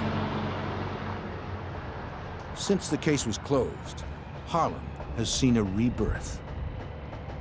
Harlem today, the 32nd precinct, is running somewhere between 15 and 20 homicides a year, down from the 70s. down from 70 a year in the late 80s during the crack cocaine binge. I think we accomplished quite a bit with this case. And the drug organization doesn't exist anymore, so we can't hurt anybody else. 13-year-old Amy McNeil had her whole life ahead of her. But when she was kidnapped on her way to school, her future was in peril. The first call her terrified parents made was to the FBI.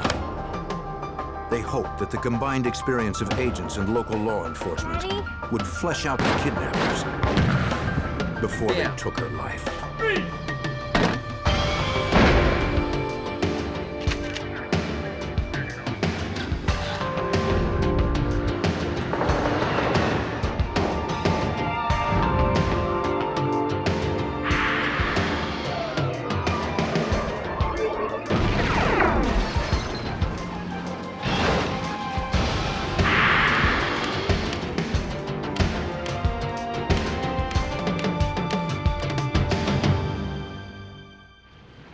Wealth has its rewards, but it also brings its dangers.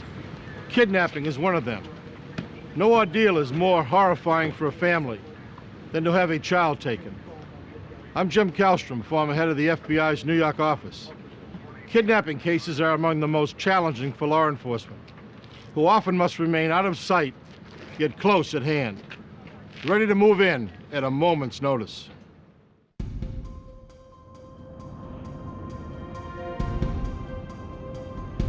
About 20 miles south of Fort Worth, Texas, lies Alvarado, a small town in rural Johnson County.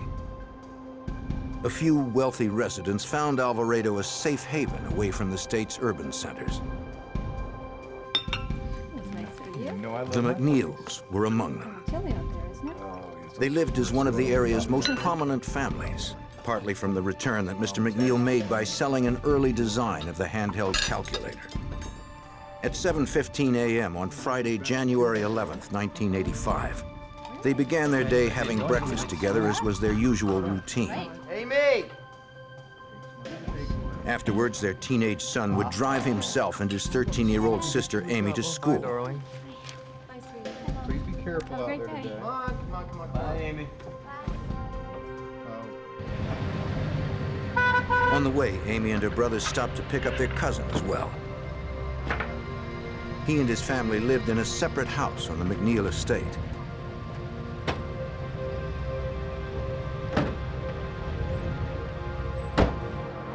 At about 7:45, they were finally on their way to class. Then, from behind an abandoned truck, a sedan pulled out across the road, forcing the teenagers' Jeep off to the side. A gunman jumped out of the car and approached the Jeep. He demanded that Amy get into the sedan. The blonde-haired man warned her brother not to contact the authorities. He would call the family in a short while with his demands.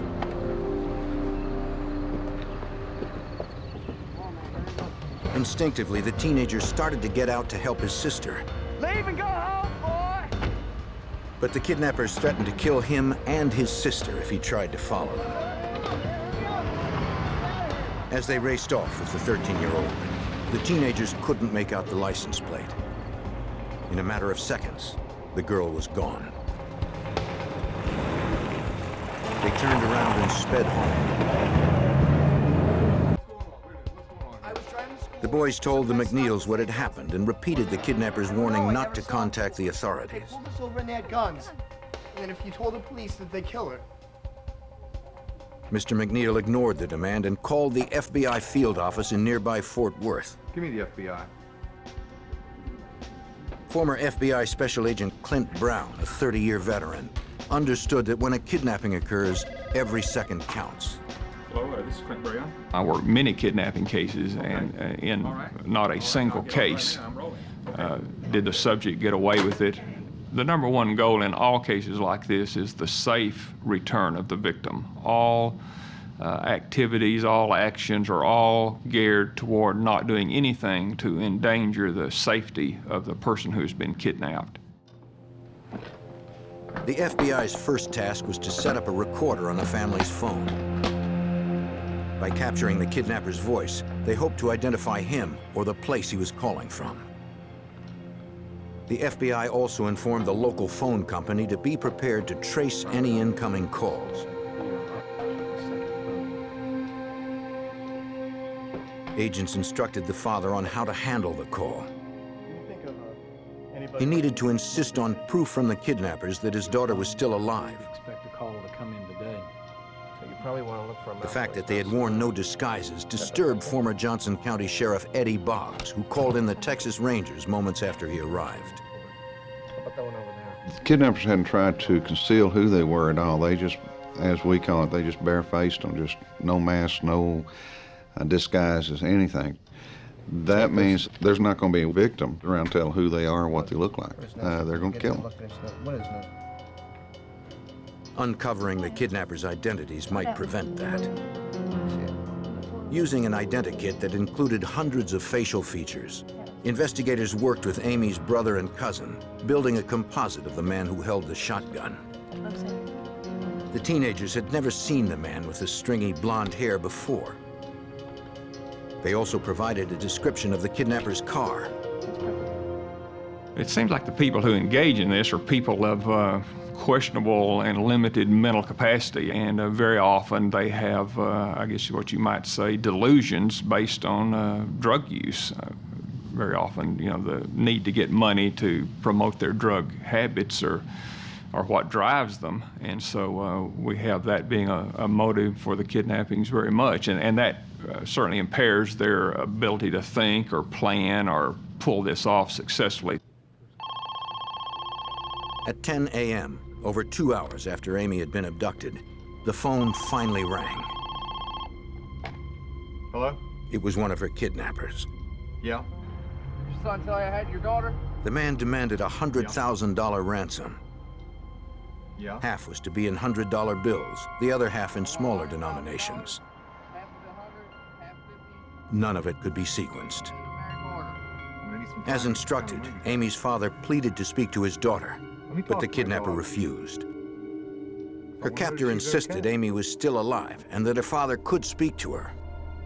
When the man called back to say where to drop the ransom, he added that if the family called the FBI, they would never see Amy again. The call lasted less than a minute, not long enough to establish a trace for the technology of 1985. Agents played back the recording, listening for any background noise that might reveal the location. They figured the call was likely made from a payphone since they could hear wind and traffic noise. But they heard nothing more specific. Yes, sir. And no one in the family recognized the kidnapper's voice. Though Amy's family was wealthy, her father did not have $100,000 in cash available since most of his assets were tied up in investments. He called his associates to fly in on chartered planes with whatever cash they were able to withdraw. The next call they received was not the one retired Sheriff Eddie Boggs had hoped for. The press had learned of the kidnapping from one of McNeil's neighbors. I got a call from my chief deputy, and he said that he has all sorts of media representatives out there wanting a story. They knew that there had been a kidnapping, there had been a ransom demand. They demanded to talk to somebody about the story and that they were going to go on the air with it. If the kidnappers discovered that law enforcement was involved, they would likely dispose of Amy before the ransom was delivered. Investigators discussed what they should do next as precious minutes ticked by. The FBI instructed the family and the Johnson County Sheriff on how to proceed. And the FBI said, well, here's what you do. You have your chief deputy call each one of the reporters in, ask him for his ID, ask him who is the very top man at his station that he can talk to, and then tell that top man, we're not going to confirm whether or not you have a story, but if you do have a story and you run it, you could possibly cost the life of a little girl. Every local press agency agreed not to run the story until notified by the sheriff. Just before 1 o'clock in the afternoon, the phone rang again. Hello? Yeah, I'm the guy who got your daughter. It was the same man who had called earlier. On a separate line, an agent contacted the chief of security at the local phone company,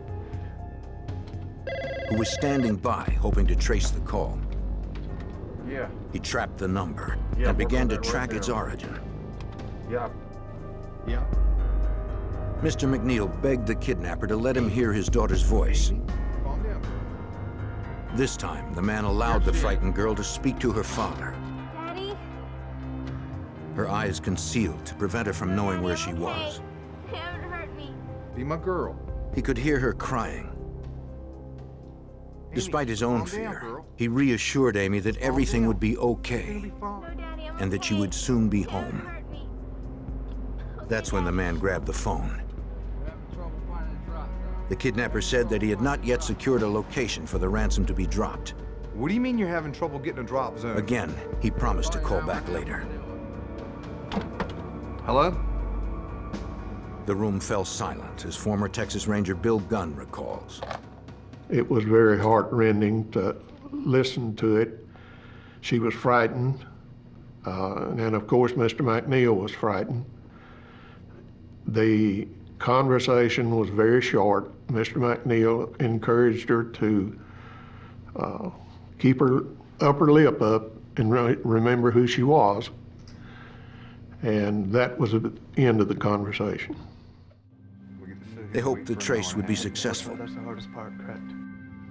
The security chief reported that the call had originated from outside the phone company's calling area. And since the call had been terminated, it would be impossible to trace it through the neighboring system. The phone company was able to determine that the call was made from somewhere in the town of Kennedale, 25 miles north of the McNeil's estate. Good. Amy was still in Texas, close to Fort Worth. Kennedale?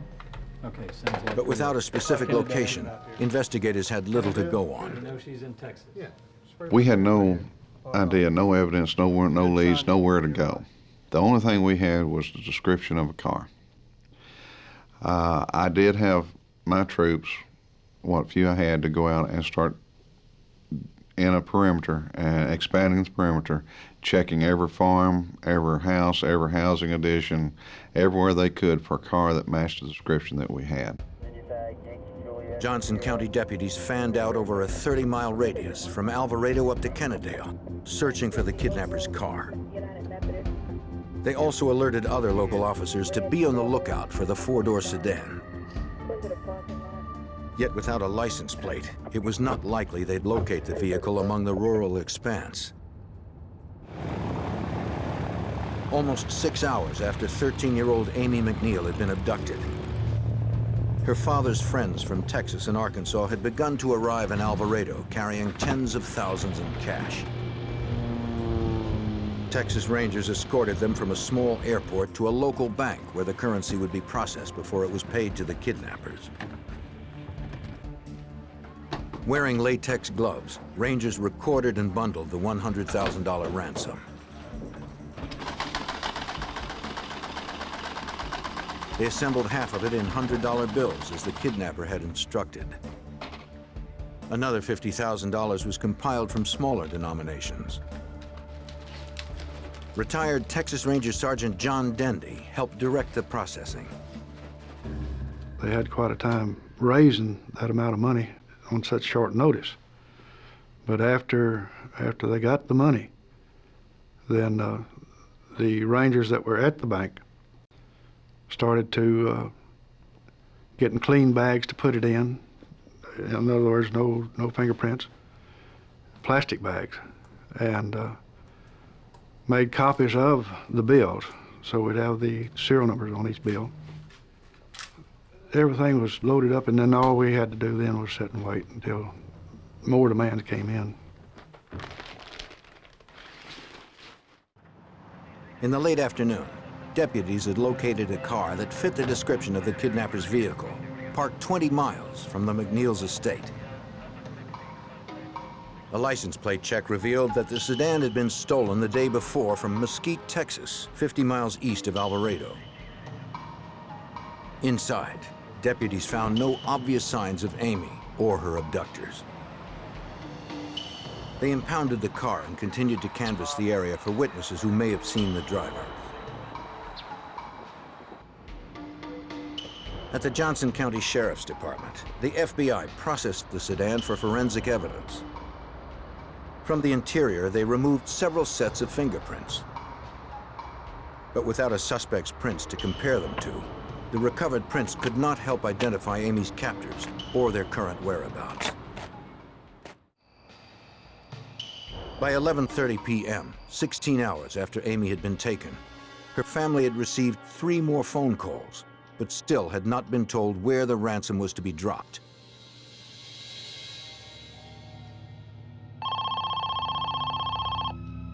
They hoped this would be the call that could secure Amy's release. Hello? It was the same man who had called earlier. Yeah? Once again, the phone company initiated a trace. Yeah, I'm working on it right now. Amy's father told the kidnapper that he had the $100,000 prepared as the man had requested. No, I don't want to do this tomorrow. But the caller said that it was too late. All right, The ransom drop he had in mind was at least 200 miles away from Alvarado. There's the gas station. No. By the time Mr. McNeil reached the location, it would be light, too risky for the kidnapper to take a chance on being seen. No, I don't. The father pleaded to make the exchange tonight. No, I can't wait till tomorrow. The man refused. He said he'd call back tomorrow to make the arrangements. We didn't think they would let us have her back alive, you know, in good shape. We had no idea what they'd done to her in this period of time that they'd had her. Agents waited for word to see if the trace had been successful. Yeah. No, it wasn't long enough. It had not. No. Couldn't get a trace. Once again, the phone company had failed to secure the kidnapper's location. All right, thanks.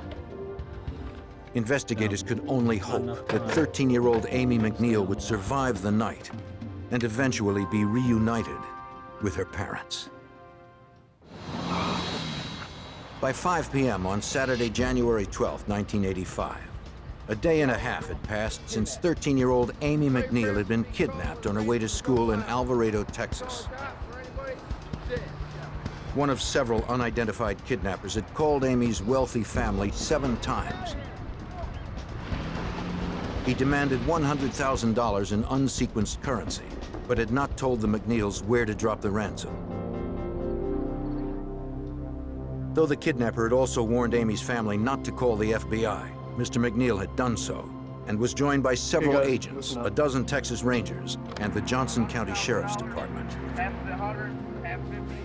Her abductors had promised to call again at 5 p.m. with the location of the ransom exchange and to confirm that Amy remained unharmed.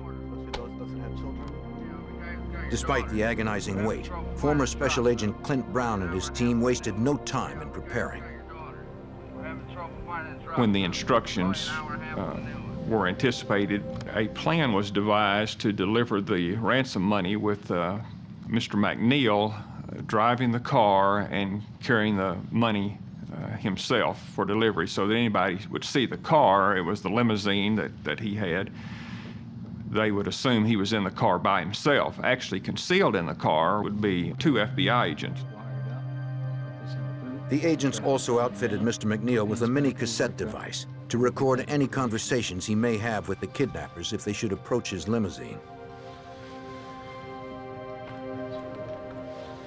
The interior of the car would be wired as well, and the 2 concealed agents would be heavily armed. At 5:10 p.m., the kidnapper called again.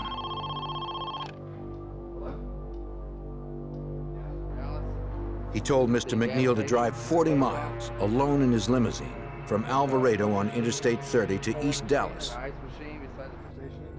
and take exit 51. There he would find a gas station.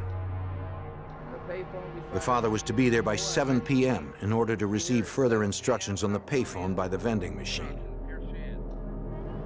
Mr. McNeil spoke to Amy briefly before her abductor disconnected.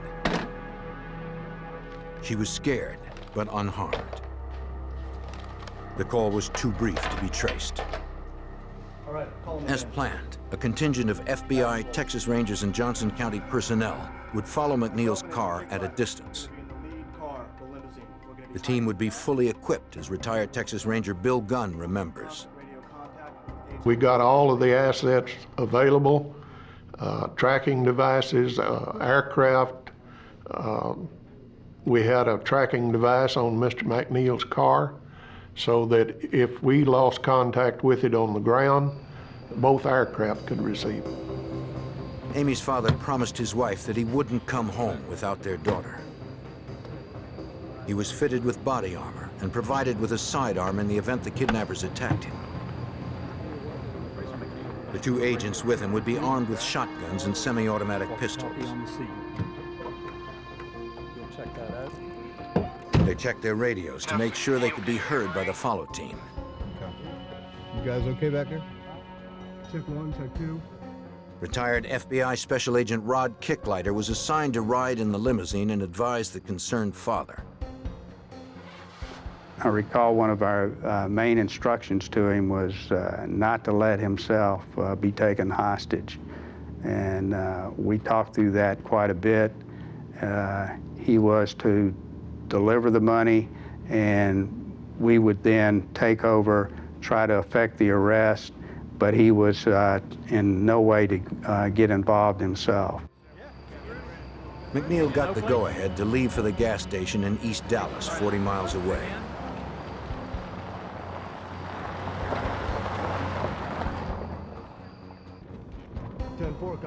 When the limo had reached about a mile, the agent instructed the others to follow.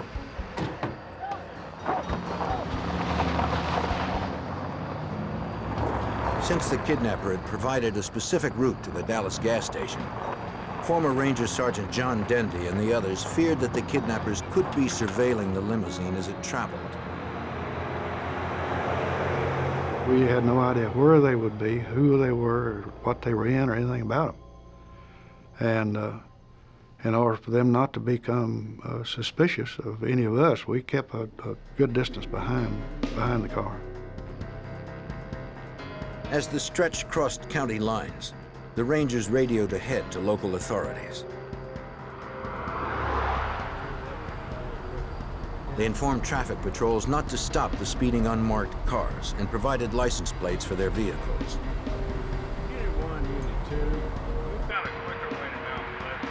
Several units raced ahead to set up surveillance of the service station in East Dallas. While most maintained an outside perimeter, one team held a distant view of the payphone. They stood by, ready to act, in the event that the kidnappers revealed themselves or their 13-year-old hostage.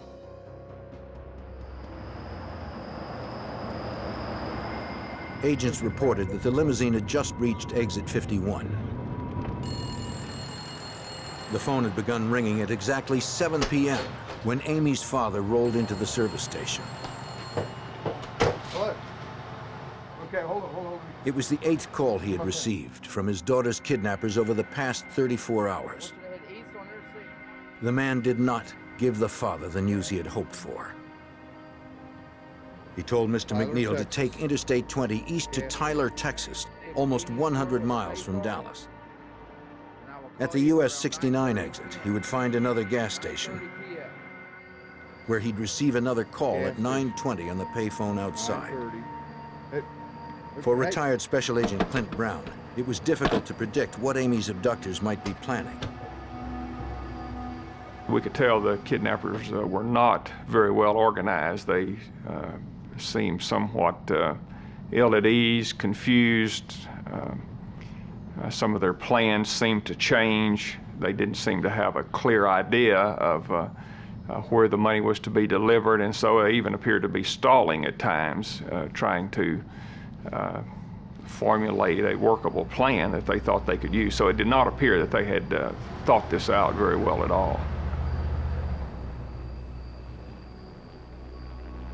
At the second gas station in Tyler, Amy's father was directed to drive to a third one in Longview, 40 miles further east, by 11 p.m. From there, he was ordered to drive 60 more miles north to a fourth gas station in Mount Pleasant, Texas. Precisely at midnight, he'd receive another call at the payphone outside. By now, investigators had covered over 180 miles, traveling for well over 5.5 hours. They hadn't anticipated the long trip, and 2 surveillance aircraft were forced to turn back to refuel in Dallas. Despite their frustrations, the team was determined to outlast the kidnappers. We had no idea what they were going to do next. They just kept running us over East Texas. We saw a large portion of East Texas, and we didn't know when it was going to stop. But we knew that we were there for the duration. But the situation was only getting worse. About halfway to the Mount Pleasant gas station, the limousine began losing power. After racing at speeds in excess of 100 miles an hour for extended periods, the engine simply quit. Agent Kicklighter feared that the mechanical problem would jeopardize any chance they may have still had to rescue the 13-year-old. We're all getting a little tense and excited and worried that we're not going to get to the drop site and that we're not going to be able to get Amy back. Dozens of miles away, at the gas station in Mount Pleasant, 2 camouflaged Texas Ranger snipers had been deployed to surveil the payphone. At midnight, it began to ring. Mr. McNeil was the only one who could answer. But he missed the call.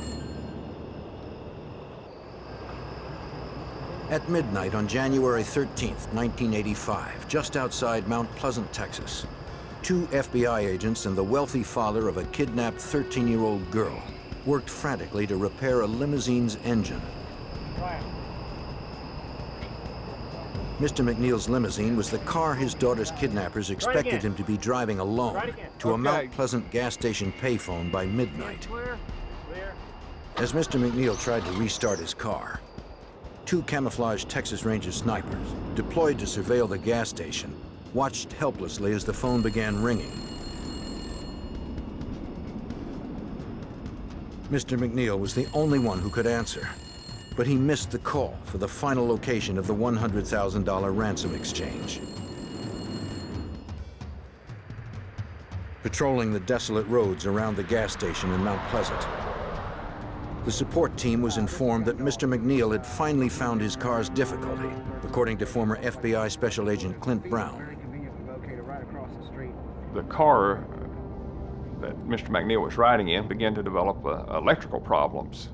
Apparently the alternator wasn't keeping the battery charged up, and so as time went on, the lights began to dim and he began to have trouble with the electrical system of the car. The communications and tracking devices wired to the limo system had drained its power over the past 7 hours. Disconnecting several instruments provided enough juice to get the engine started again. Though the headlights were inoperable, the car would move forward. Mr. McNeil and the 2 agents pressed on without full power and limited visibility. Their path was lit by an aircraft overhead. The remaining FBI agents, Texas Rangers, and Johnson County personnel gathered at a separate filling station a short distance from where the kidnappers had planned to call. They debated what to do next, since Mr. McNeil had missed the midnight appointment, and they had no way of contacting the kidnappers. With few options, investigators decided to send the limousine to the Mount Pleasant gas station late, figuring that the kidnappers would probably call again. We were pretty well counting on the fact that they were going to show up or call, that they were desperate for the money. We reassured them we had the money, and we certainly reassured them we wanted Amy back. So we thought that they would stay connected to follow through with a payoff site. At approximately 1 a.m., Mr. McNeil and the FBI agents arrived at the Mount Pleasant gas station in the troubled limousine. Almost 8 hours and 200 miles after they had first departed Alvarado, the limousine's engine gave out for good. The vehicle wasn't going anywhere without major repair. They could do nothing more but wait in the chilly night and pray that the kidnappers would contact them. Due to the fact that we had to drive very slowly in the limousine, we were late getting to the drop site, approximately an hour. We were somewhat concerned about that, but we set up to wait by the drop site. Texas Rangers kept watch, remaining hidden in the field across from the gas station. The fate of 13-year-old Amy McNeil remained unknown. Then, at 1:15 in the morning, the payphone started ringing. As investigators had suspected, one of the kidnappers called back, eager to get the ransom. He claimed that Amy was still alive, but refused to let her speak.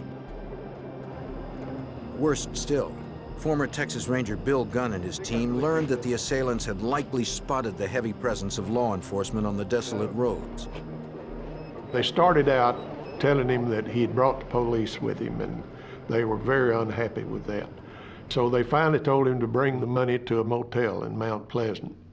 And at that time, he informed the man, the kidnapper, that he could not move the vehicle again. It was dead.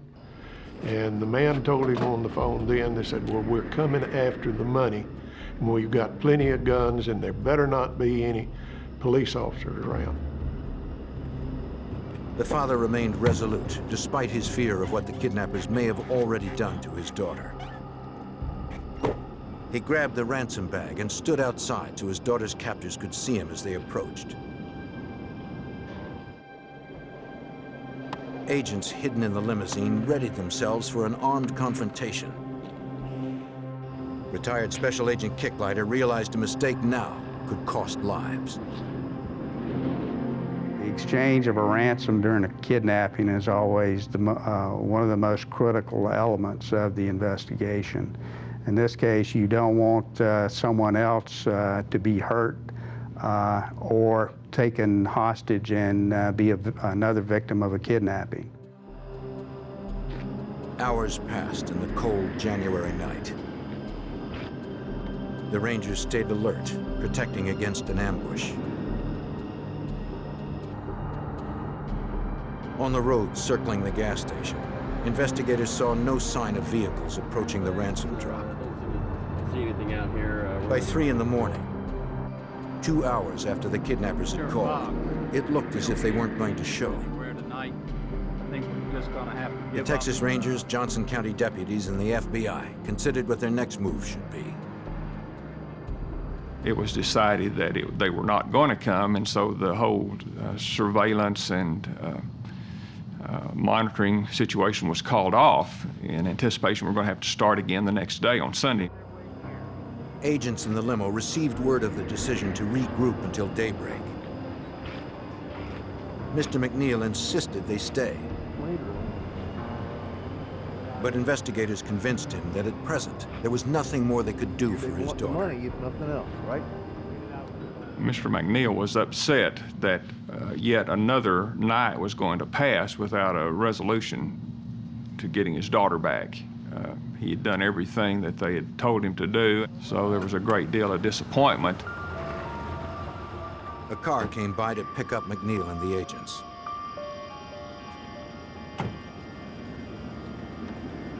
They headed back to the nearby gas station where others had begun to assemble.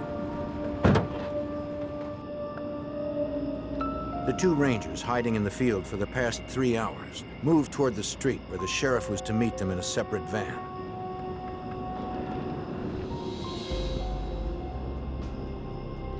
As they approached, an unidentified vehicle cruised by their position. It was filled with a group of men and a young girl who headed towards the interstate. Buick southbound. The Rangers called for units. Location. Need somebody to pick them up. As they watched those believed to be the kidnappers speed off into the cold Texas night. At 3:45 a.m. on January 13th, 1985, 2 Texas Rangers believed they had spotted the kidnappers of 13-year-old Amy McNeil racing away from the ransom drop point in Mount Pleasant, Texas. Can you copy me? Command post, copy. They alerted all available units in the area. High rate of speed. En route to collect the Rangers, the Johnson County Sheriff heard their call and saw the suspicious vehicle on the highway. He gave chase, but the sedan easily pulled away from the lumbering van that former Sheriff Eddie Boggs was driving. My van being as slow as it was, they outran me like I was standing still. There wasn't any way I could keep up even within sight of what was going on, because that chase was going over 100 miles an hour, and it was unbelievable. Despite his best efforts, the sheriff lost the car and returned to the makeshift command post to provide a detailed account.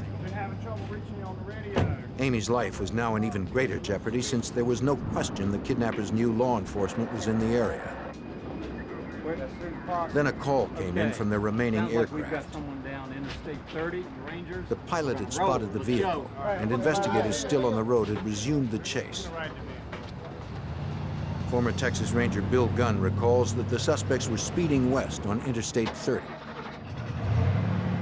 But at that time, the rest of us had gotten involved, and we were in pursuit of the vehicle. And we continued at a high-speed chase down Interstate 30, which would have been a direction going toward Dallas, and to a small community in another county. 10 minutes later, Texas Rangers, sheriff deputies, and the FBI fell into line. The suspects refused to slow down. As the lead ranger began to close in, he was fired upon. A shotgun and pistol pelted his car with rounds. As he prepared to return fire, he glimpsed 2 girls in the back seat.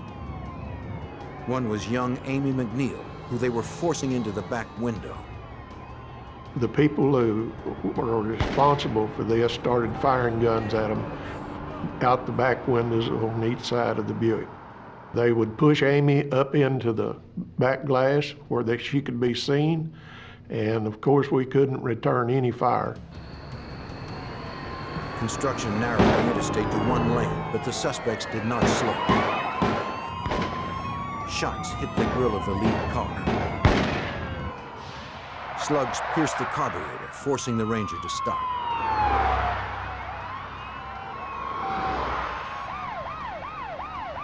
The chase continued at high speeds through 3 Texas counties before the suspects exited into the small town of Saltillo, Texas.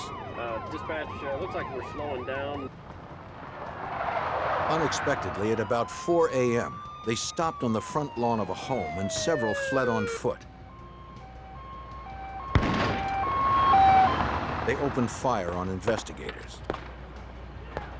2 gunmen barricaded themselves behind a van parked in the driveway, while a third disappeared behind the house. None of the officers on the scene were wearing body armor. When I first got out of the car, I could see this man standing in front of the van. Now, this is Sunday morning at 4 o'clock, and no moon as far as I can remember. And every time he'd pull off around with that 12 gauge, he'd line up the world. Investigators took cover behind their vehicles and pinned the gunman down. The suspect's abandoned car was in the direct line of fire. Amy was trapped inside without any means of escape. One assailant attempted to break into the home of an elderly resident. She took cover, not knowing what was happening a few feet from where she had slept.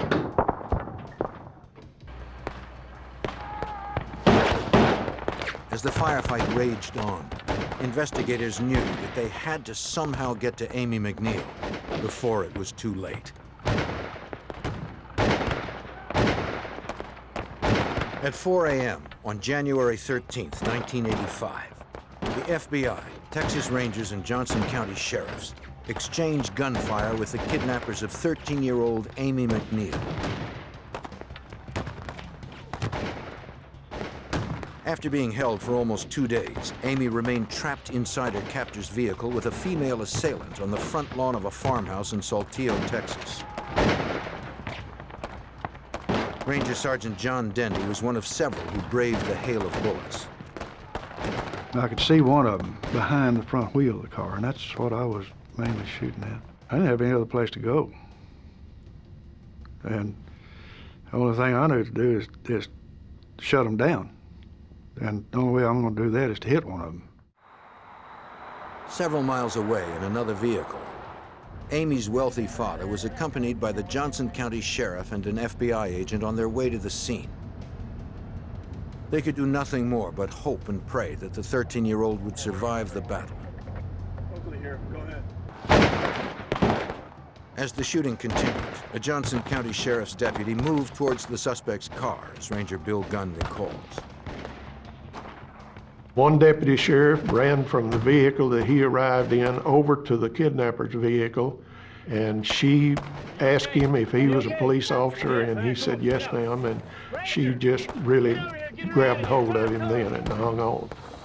The deputy handed the frightened girl to a ranger who took her out of harm's way. They ran back to the road where more backup arrived. After 44 hours in captivity, 13-year-old Amy McNeil was finally safe. The ranger needed to contact the other investigators and to tell her father the good news. Retired FBI Special Agent Rod Kicklighter was in the vehicle as the ranger's call came through. It seemed like hours before we finally got the confirmation that Amy was safe. I recall Mr. McNeil beating me about the head and shoulders about Amy being safe and they've got her, and he was ecstatic, as were we all. Hold your fire! Hold your fire! While Amy was headed to meet her father, the shooting had subsided. The gunmen had both been wounded.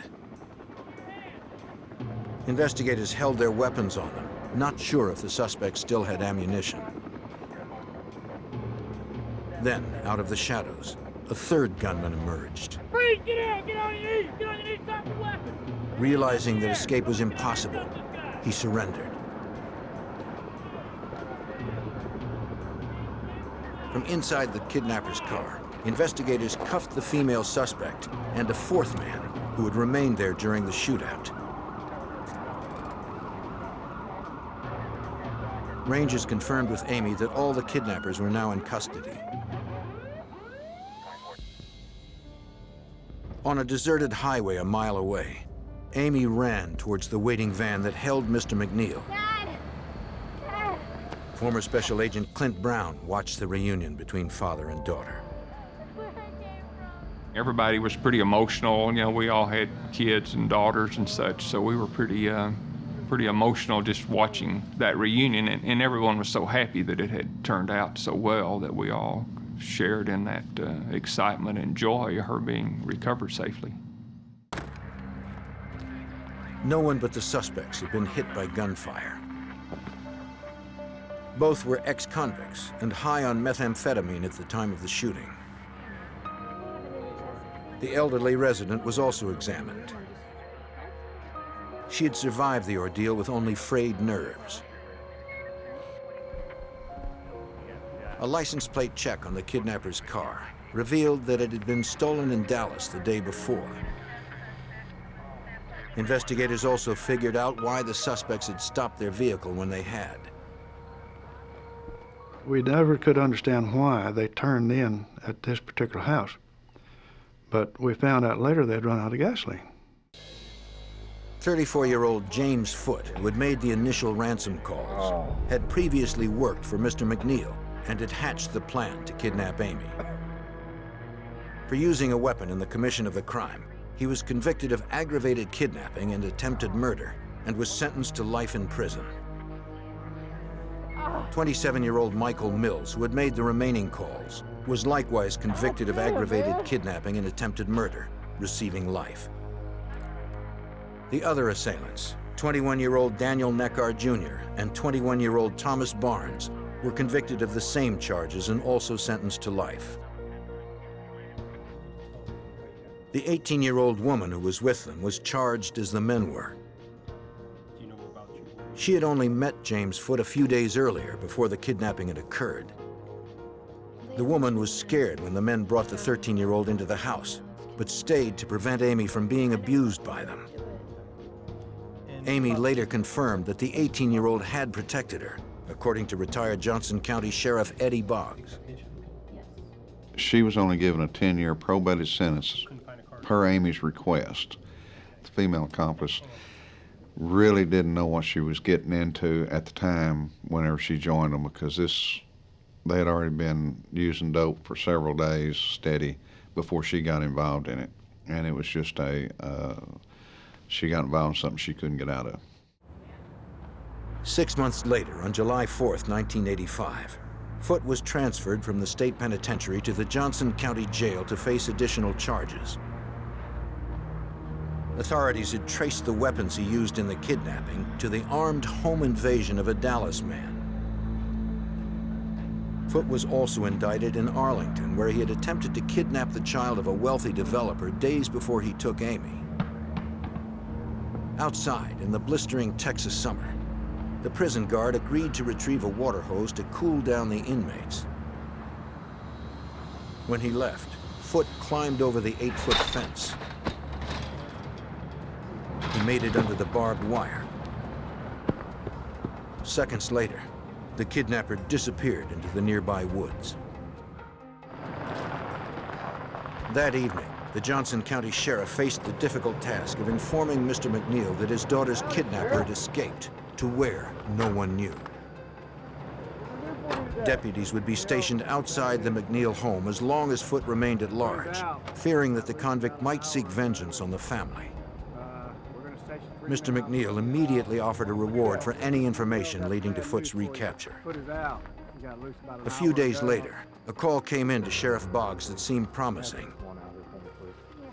James Foote had a cousin that lived up close to Paris, Texas, that called in and said that he knew where he was and had been in contact with him.